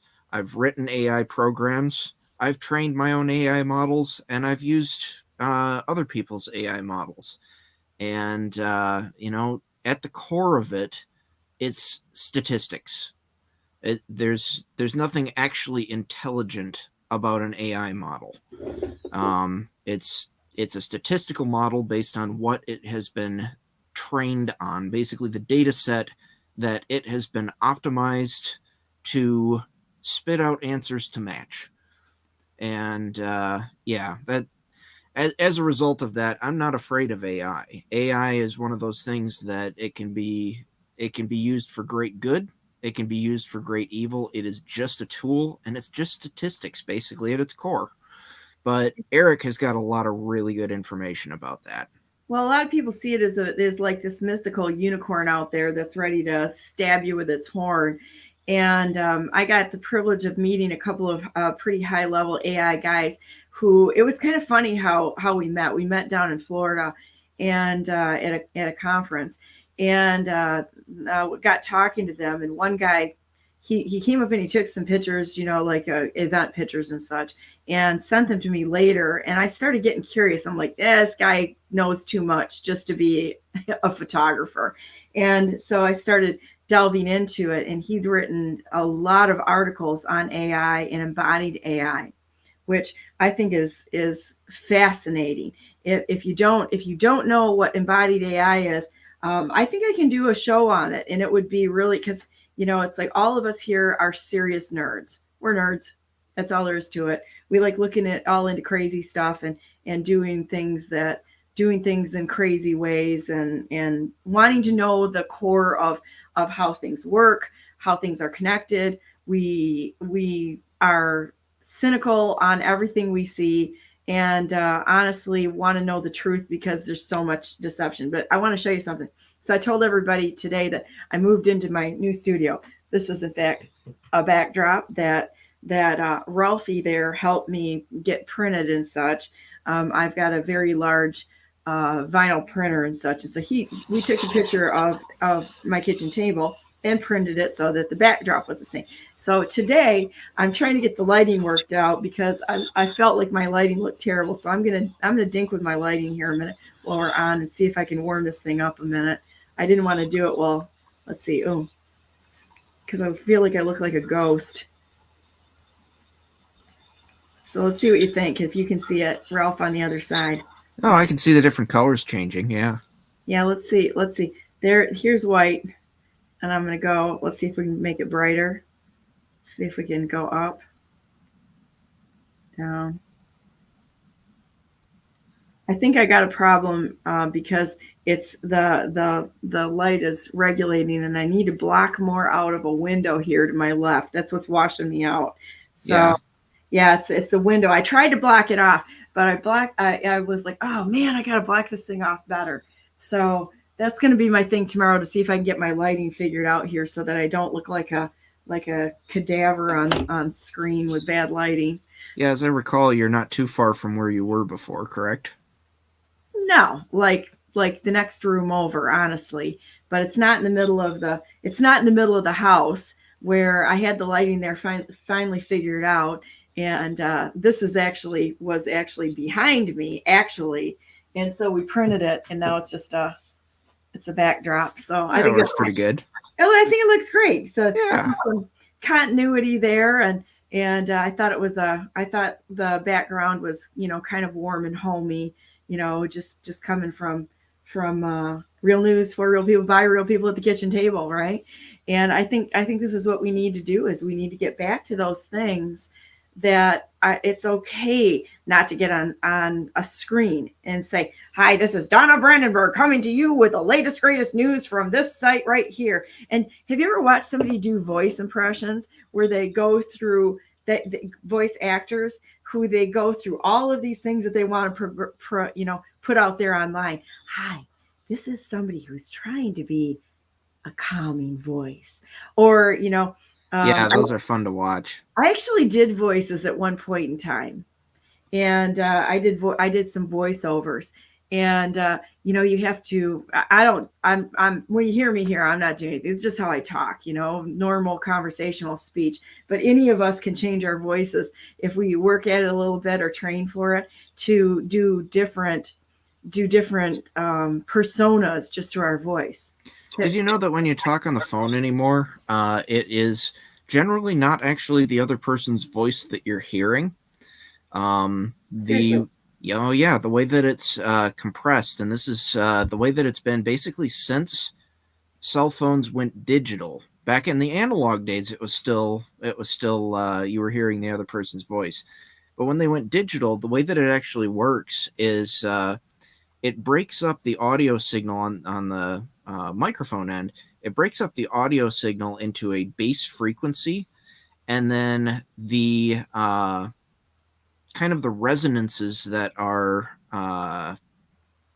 the resonances off of that base frequency, and then it transmits that, it compresses that down and transmits that, and then it resynthesizes it on the other end. And that's part of the reason why when you listen to like hold music on a phone, why that tends to sound so utterly terrible so much of the time is because phone voice codecs are really only designed to be able to have a reasonable facsimile of a human voice, because they actually kind of like simulate the vocal tract. It's really pretty interesting looking at how they do that. Well, it takes 3 seconds for them to capture any voice and be able to replicate it anywhere. That's all it takes. 3 seconds, and they can make a reasonable facsimile of a person. And that's should be frightening a little bit to everyone if the bad guys are in control. And they can also, it's the same thing with a picture. A picture is not you; it's a representation of you, and it can be manipulated. They're trying to manipulate the human beings just by, Eric touched on it, the chimera stuff and the CRISPR technology and such behind the scenes, which is, I find the whole thing really, really amazing. Now, if we use those things for good purposes, it's not something to be afraid of. But we have to go back to the fact that there's some very evil people out there. And the only way to get rid of this is to honestly get rid of them. And, it's like with treason comes with a penalty. I'm sorry. So sorry, too bad, so sad. They knew what they were doing. They did it with foreknowledge. And this was not an, bring on the tears and be, not know what you're doing. They knew exactly what they were doing. And we're going to have to clean house, and it's going to have to be a little bit merciless and brutal, because they've proven that what they're capable of. Now, that's not the normal human being. This is people that like Eric and I were, that we were talking about, the people that actually launched a bioweapon on the United States of America to kill our families and friends. Do you cut them slack? Hell no, you don't cut them slack. You don't even listen to one tear coming out of their eyes. And I mean, you can hear tears and cries and whatever. Now, as a counterpoint to that, I have maybe a little bit of an unusual opinion on COVID. Okay, let's hear it. I tend to think, based on some of the genetic sequencing that I've seen of COVID, I am of the opinion that COVID was being developed, bioengineered as a CRISPR carrying self-replicating virus. And I would agree with you on that. And I tend to think that COVID was actually actively released from the lab by good guys without the payload, so that it could basically mess up that entire line of research by making everybody immune to it, so they'd have to start over to be able to do a viral CRISPR virus.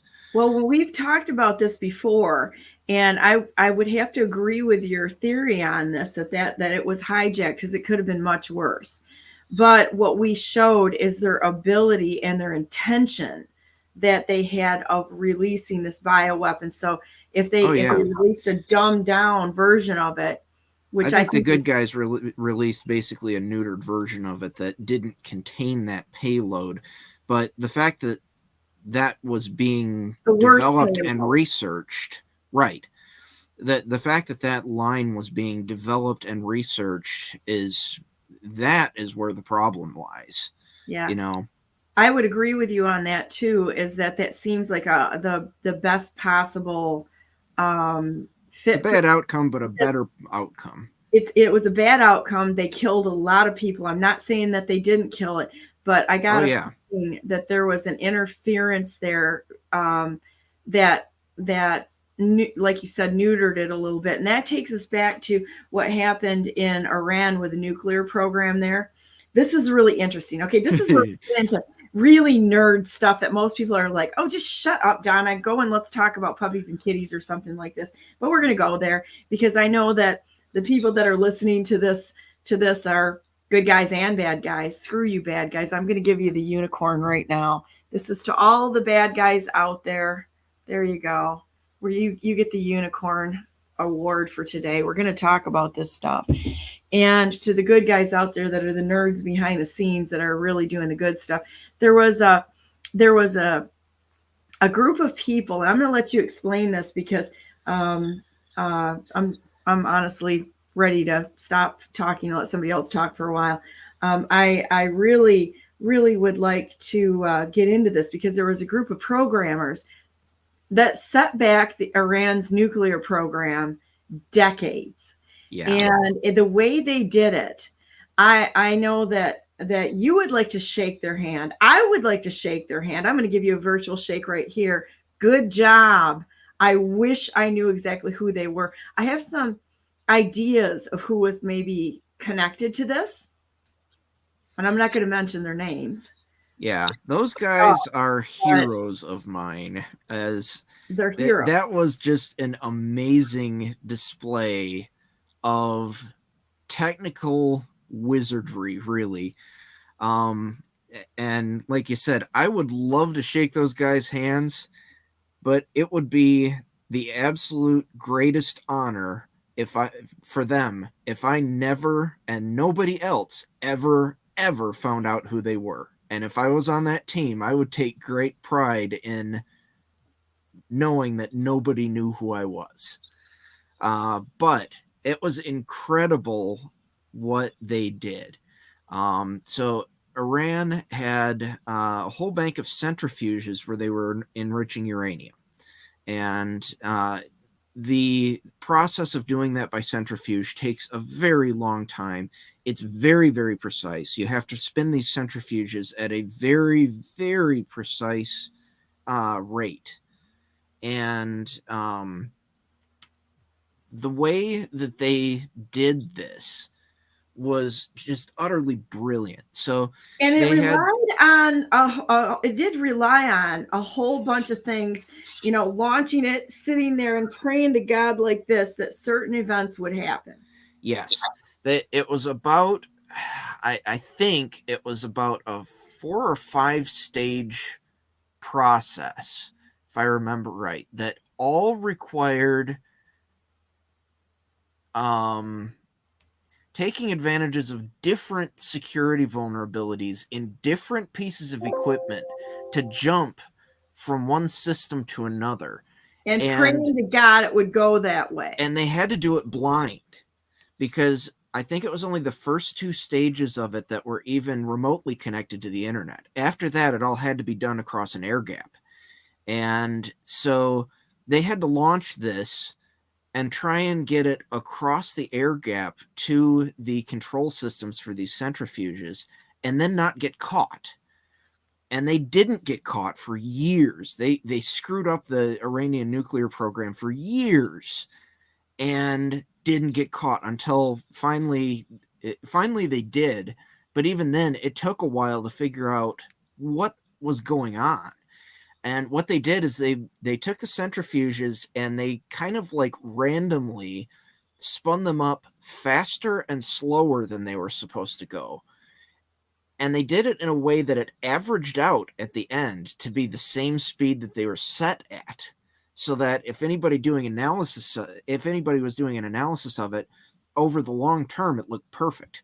But over the short term, they kept varying it up and down to completely mess up the process. The yields on this were like really, really, really low. And it was puzzling the Iranian nuclear scientists for years as to why they weren't getting the yields that they should be getting out of this very well-trodden path of a process of using centrifuges for this. And they just weren't getting enough out of it. And this is why, is because of the sabotage of the nuclear program. And nobody ever fessed up to who it was. No, there's like no publicly admitted knowledge about who did this. Not the country, not nobody. Now there's some suspicions out there as to at least which countries were involved, but even then, there's nothing that tied it back to these guys, and part of it was because they did this attack almost entirely blind. It was brilliant, and the analysis of it came out years after they launched it, and it took a long time to even figure out what they did, and it was brilliant.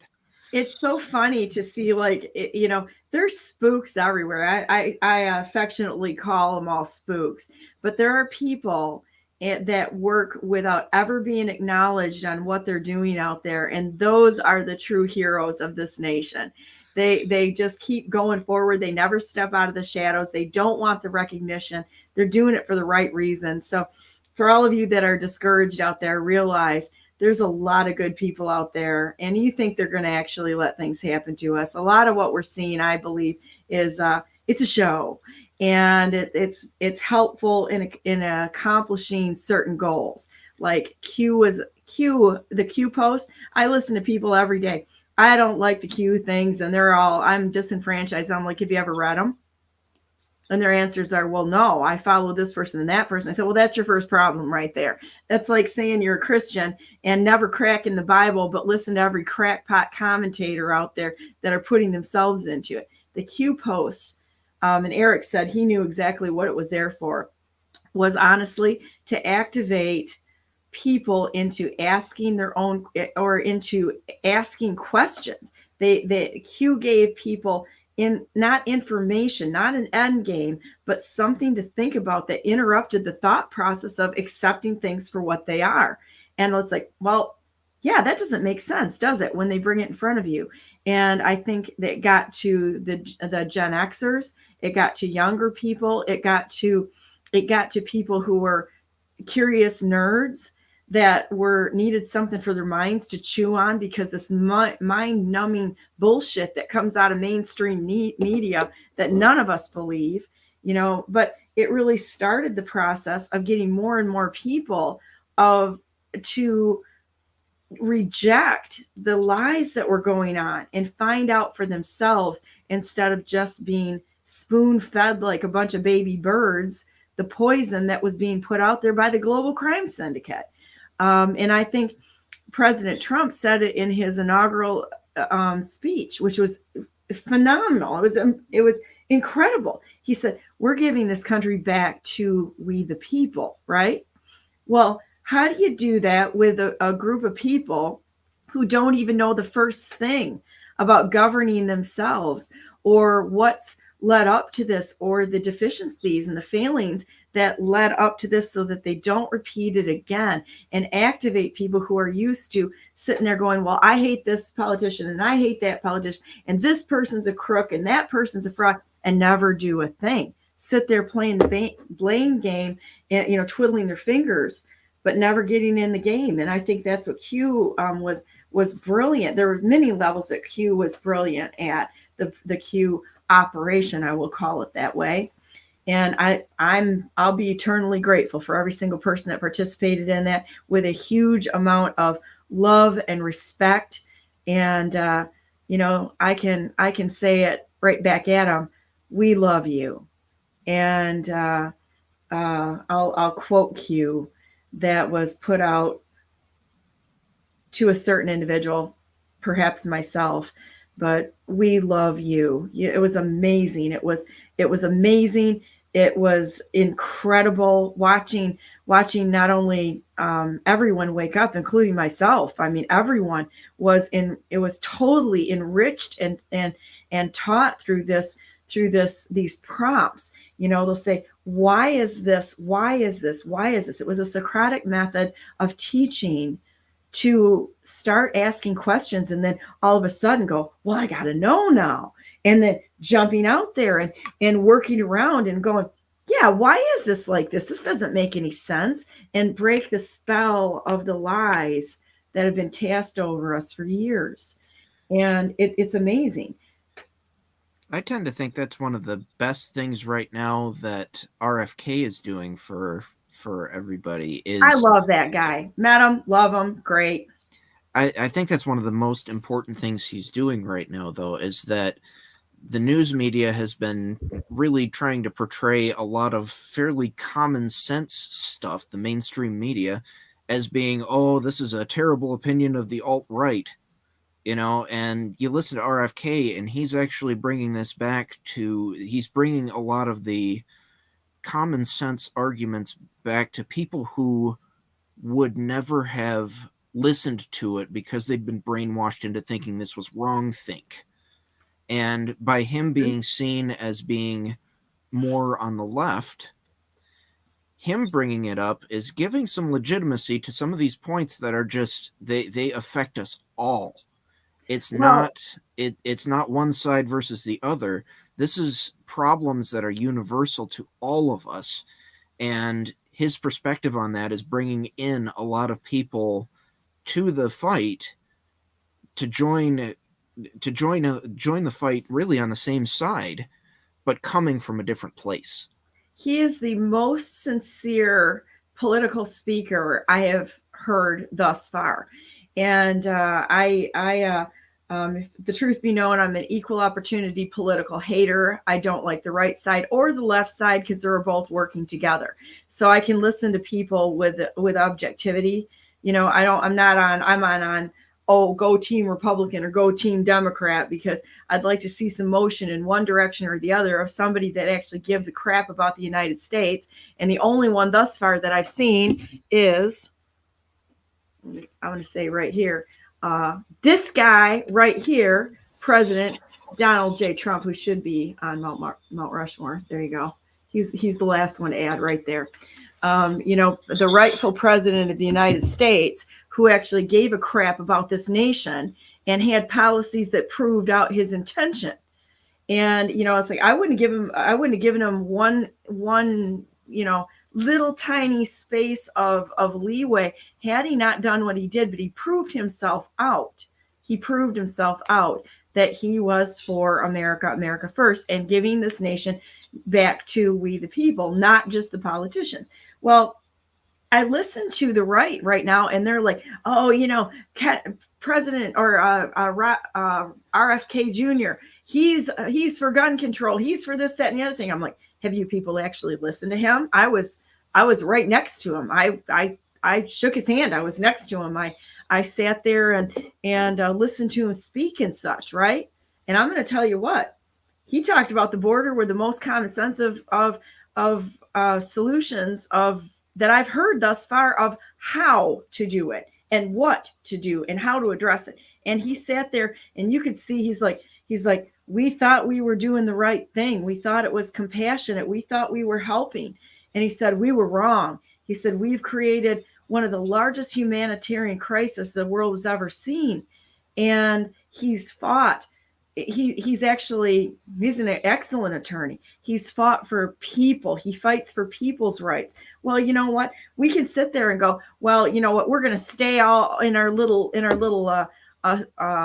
echo chambers of people that we want to have agree with us on every single step along the way. We want to agree 100% on all these points. And if we don't, off with their heads. We're going to do a character assassination and toss them out. We're going to toss them out in the cancel culture.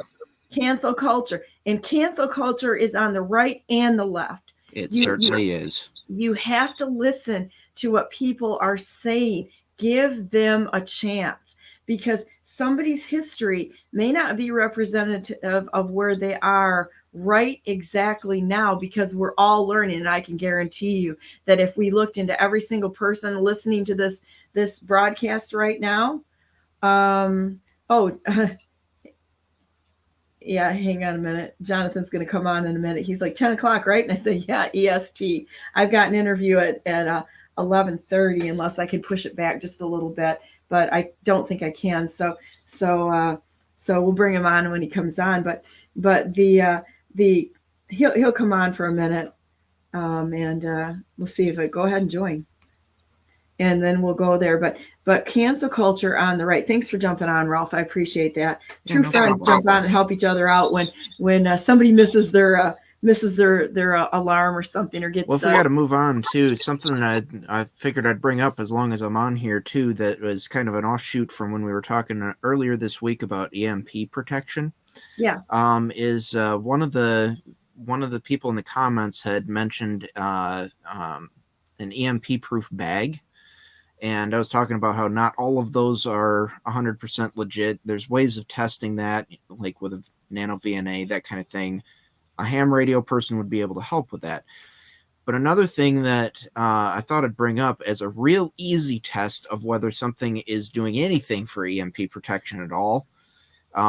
It's not the most scientific, but it'll get you a lot of the way there, is if you've got something like that, throw a phone inside of it and give it a call. If it rings, it's not blocking cell phone signals, so it's certainly not going to block an EMP. And you can do that same kind of a thing with anything that's a Faraday cage. You know, if it doesn't block cell phone signals, it's not going to block an EMP. Now, if it does block cell phone signals, you know that it at least blocks the cell phone frequencies. You don't know that it blocks all of them, but it at least gives you a better idea of whether something is even mildly effective. Yeah, well, I always appreciate your knowledge. I said Jonathan just came on. Let me throw him on the stage here. Hey, Jonathan, how you doing? Hey, Donna, I was so sorry that I had us at 10, and so you said 10, and I was like, shit, she's Eastern time again. I was so disappointed because I even went. I have a music studio that's about 20-30 minutes away, and I was like, I'm going to be so ready to go. I'm going to go home. I'm going to go down there and get my tripod that I have for my my phone to set up and everything. And I was like, it's actually going to look legit this time.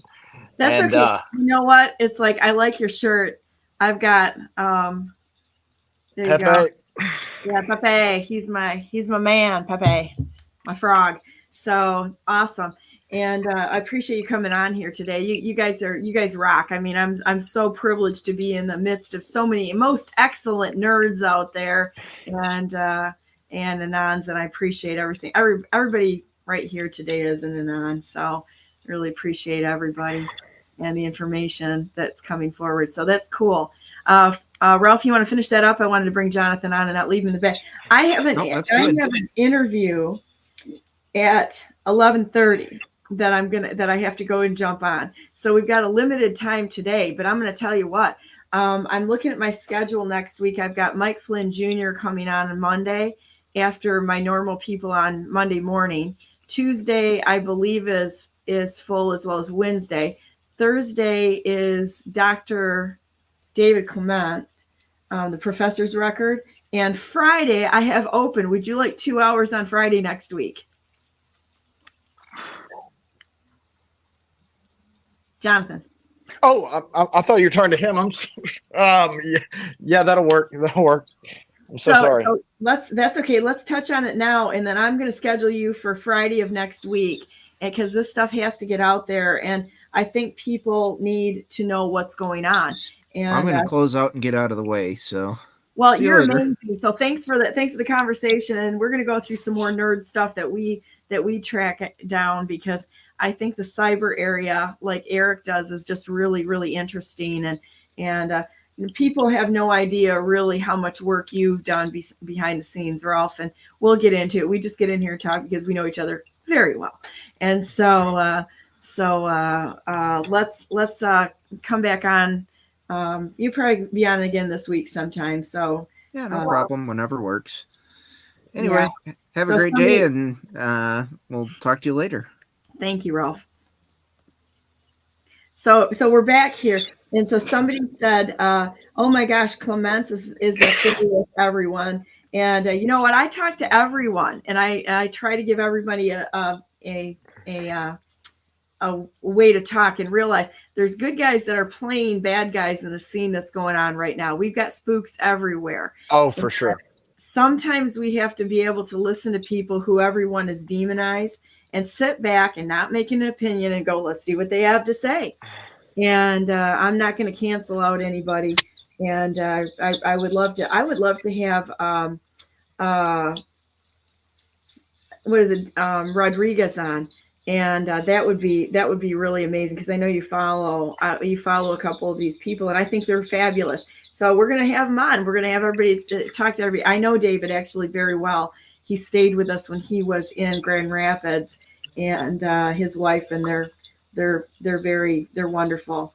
Michigander Home Center says KK or Pete Hoekstra. They're both, in my opinion, they're not on the right side of the world right now, and so I've watched them break the law, and both of them. And so it's not my fault that the MIGOP voted in somebody that should not have been there.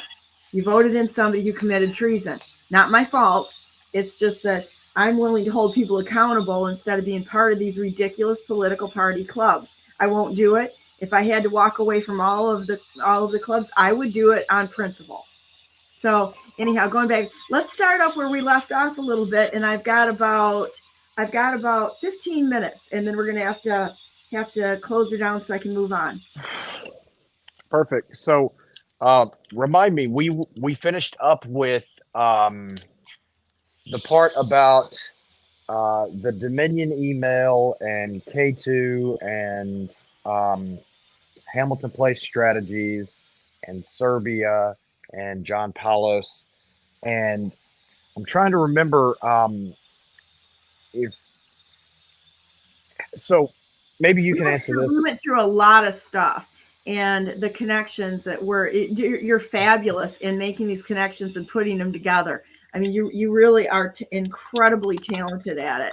And so we could go in a million different directions, because I think we got offline and we talked for quite a while, and we were coming up with about 20 different rabbit holes we could go down easily with the amount of research you've done. So whichever way you want to go. Yeah. So I was fortunate enough. I've got some good people in my corner that I've been able to connect with through this process. You know, it's like a community of election integrity people. And I really think that, like, everybody, if they understood the stakes, would be, you know, not necessarily call themselves election integrity experts or whatever, but is as a more overall focused, you know, freedom and saving our country. You know, elections and secure elections are certainly a huge part of that, because, you know, if we can't control who is our leadership, we depend on our leaders to, you know, defend the Constitution and uphold the rule of law and hold bad guys accountable. You know, I like that you say bad guys. I mean, that's what they are. They're bad guys. They're psychopaths. They aren't wired the way we are. They do not have the ability to actually care about human beings. Yeah, and I was up pretty late last night talking to one of my buddies that's overseas that's doing this, and, you know, we share and tell back and forth. He's a 7-hour time difference for me, so you know, if it means I have to get at him, you know, later in the evening around about, like, I don't know, 1, then so be it. And, you know, we were diving heavily into the weeds of all of this that we're fighting with right now. And I have another friend that right before I jumped on the phone call with him was kind enough to connect me with Stephanie Lambert up here in Michigan, in your neck of the woods, because we know they're, you know, giving her both barrels right now. And yeah, she's been on BNN a couple of times. And I want to do anything. I told Seth Keschel, who is a friend of mine that is really tight with Steph, and I told him that, you know, I know that Stephanie is busting her ass, and she's, you know, got a lot of great people in her corner. I have information I believe that could help her, and I want to do anything that I can to help her. So please pass this information along. And he said, hang on one second. And he just basically created a group chat with her in there, and I got to connect with her. And so it was that classic thing where you're like, hey, who are you? And then, like, yeah, I have stuff that can help you. And it's like you thread spam them with, like, I don't know, 7 or 8 things that are immediately relevant to what they're dealing with right now. And so that's how it was. That's how it came about. And that's what's been most unbelievable and encouraging for me is that people do genuinely care, and they're willing to connect others across the globe. Like the work that I get to do with Peter Berniger over in Wisconsin. I'm very fortunate to be able to connect to that guy, and I connected with him before I had even this kind of like network established to where I could just say, hey, so and so, can you connect me with this person and whatnot? I really had to almost stalk Peter to get him to work with me. I promise I'm a good guy, and I'm genuinely trying to help you. So, but yeah, now that's how these anons are all over the country. The ones that are going to save the country aren't the ones that you knew their names, before COVID. Yeah, they're the ones that are all censored and nobody will talk to them out in the open. And, and so it's like that's the truth. It's like all the researchers that are really researching, that are bringing the truth forward, have been silenced. And you got to know how to get into these networks to find the real information. And new people that you didn't know had been in it pop up every day too, because they're so good at hiding. For sure. And it's crazy how long you can go without seeing information from somebody who is running right in parallel with what you're running on and looking at and digging into. Twitter's really great, or at least it was really great at having these algorithmic,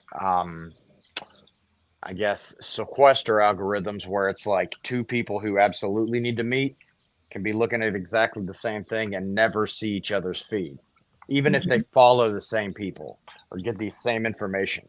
And I can't tell you how many times I've had that happen with people that I work closely with now, who their work is incredibly impactful to what I'm focused on, and the work that I do definitely has overlap with their situation as well. And I'll get told, I'd never seen you on my feed. I've never seen you on my feed. And it's amazing. Like 3 months ago, I remember telling somebody, this is information I've been looking for like 6 months. Like, where has this been? And how has this person never come across my feed? And it was literally like the missing puzzle piece to something that we were looking at. And I was like, Twitter has never let me see any of your posts ever.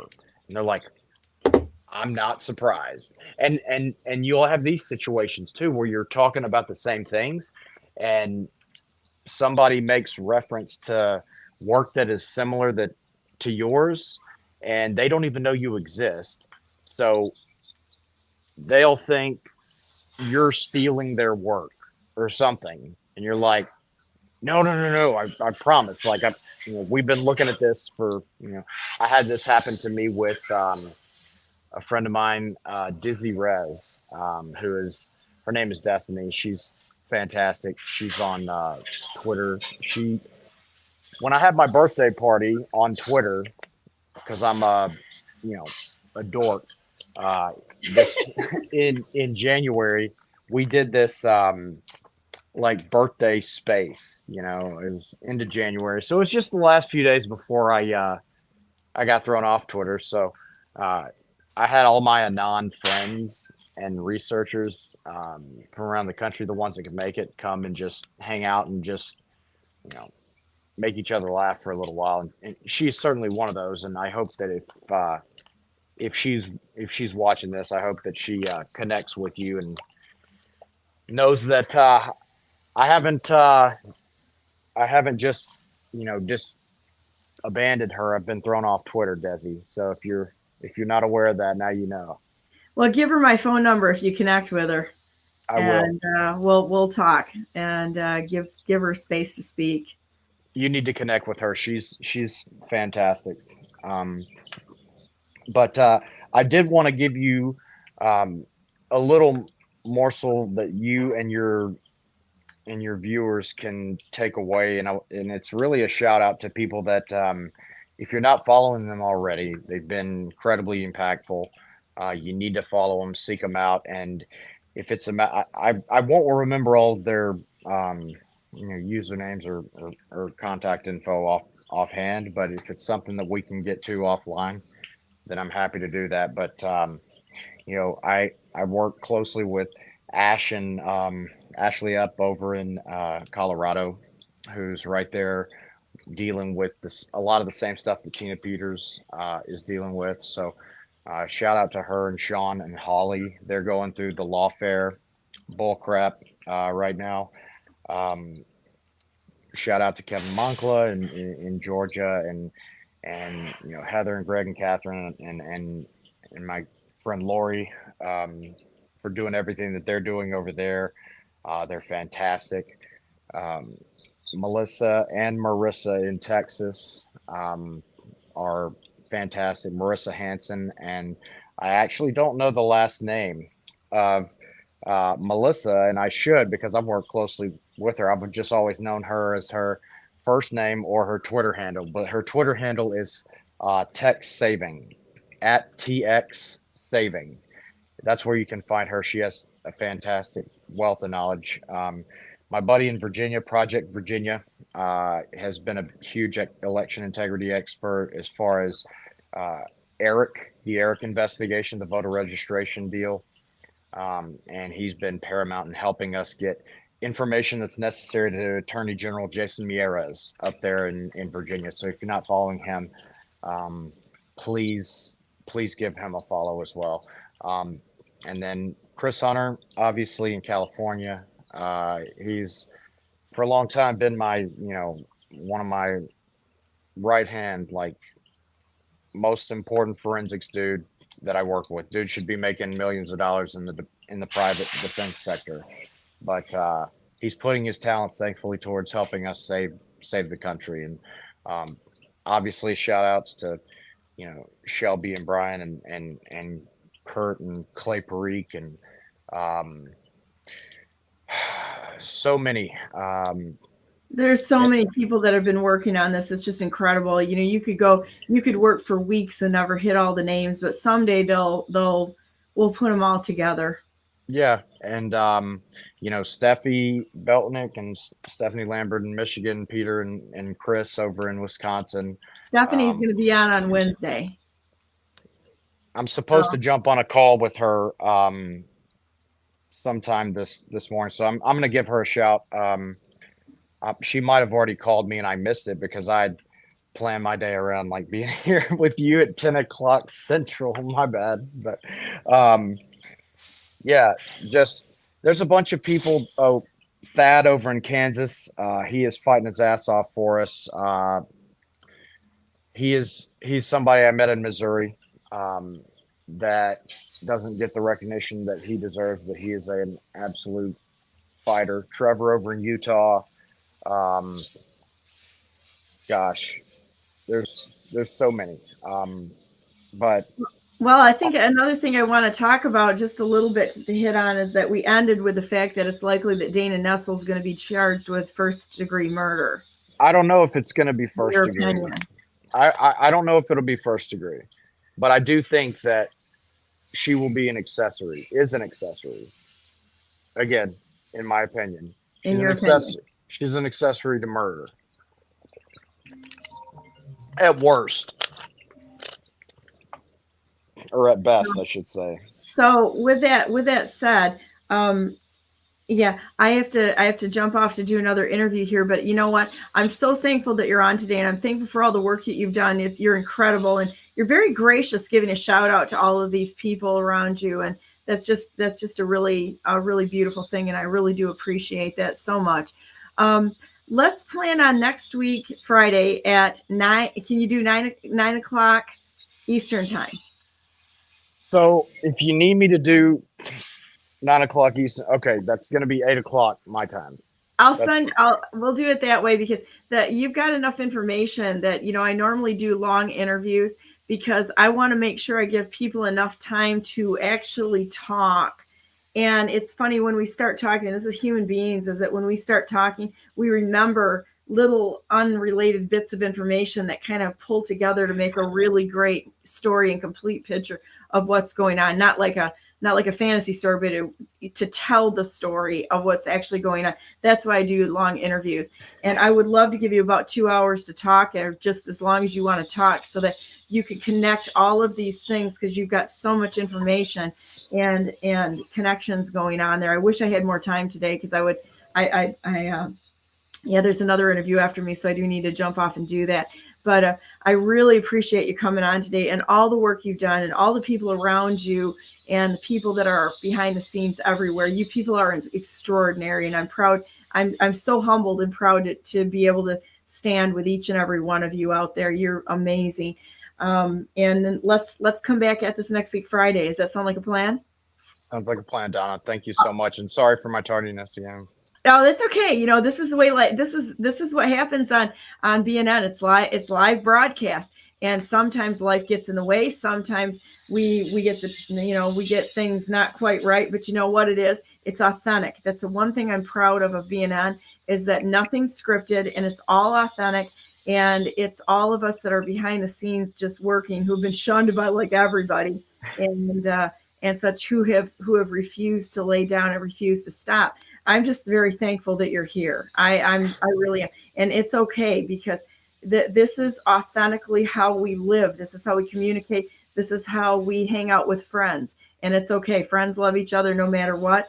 And it's not a problem. I'm going to say a real quick prayer here and ask for God's blessing on you and on Eric today. Dear Heavenly Father, thank you so very much for Eric and Ralph and Jonathan, who are willing to work behind the scenes. They all work for nothing except for their love of you and the country that you gave us as a legacy to our posterity, the people that come after. And we're so very thankful that you're leading us every step of the way. I ask your favor to mightily rest on Eric, Ralph, and on Jonathan, and every single thing that they do, all of their connections, everything that they touch, and that you would just bless them with your guidance and every good thing. Thank you so much for this day. Bless every single person that's out there. Let them know that they're loved, and give them encouragement to know that, this world has been going in a bad direction for a very long time. And you know what? I really believe that you're leading us out of it. And I trust you no matter what it looks like. I trust you, and we trust you to follow you. We have faith in you, not with what we see or what we've amassed here that we think is ours that is not. It's all yours anyway. And we just want to let you know that we love you. You've been a great friend to us, and we want to be a wonderful friend to you. In the name of Jesus Christ, we pray. Amen. So with that said, I'm going to do the thing here. Go to BrandenburgForGovernor.com, because I am BrandenburgForGovernor.com, because I'm the best non-conceder who has ever not conceded. I'm not conceding to liars, cheats, and thieves in the 2020-2022 election. We have proof. And so we're going to keep going, and we're not laying down in this fight. And just so you know, it's never going to end until we right every wrong that's going on right now, especially the children, our elections, the borders, all the things that have been used by some very evil people to tear this nation down. We're going to right it, and we're not asking permission. And with that said, know that you're loved. It's okay. You are not the evil you see. Don't take it into your heart. Realize that's all on them. They did it with knowledge. They knew what they were doing, and they're going to reap the consequences of their actions. There's going to be justice here. So with that said, God bless you all. God bless all those whom you love, and God bless America. Make it a great day. It's a gift. God gave it to us today as a gift, and run with every good thing that he's given you today. We love you, and I will see you back here on Monday with Jeff Bongiorno, Jason Ikes, and Michael Flynn Jr. It'll be a fun day. Have a great weekend, and enjoy every minute of it. We'll see you next week.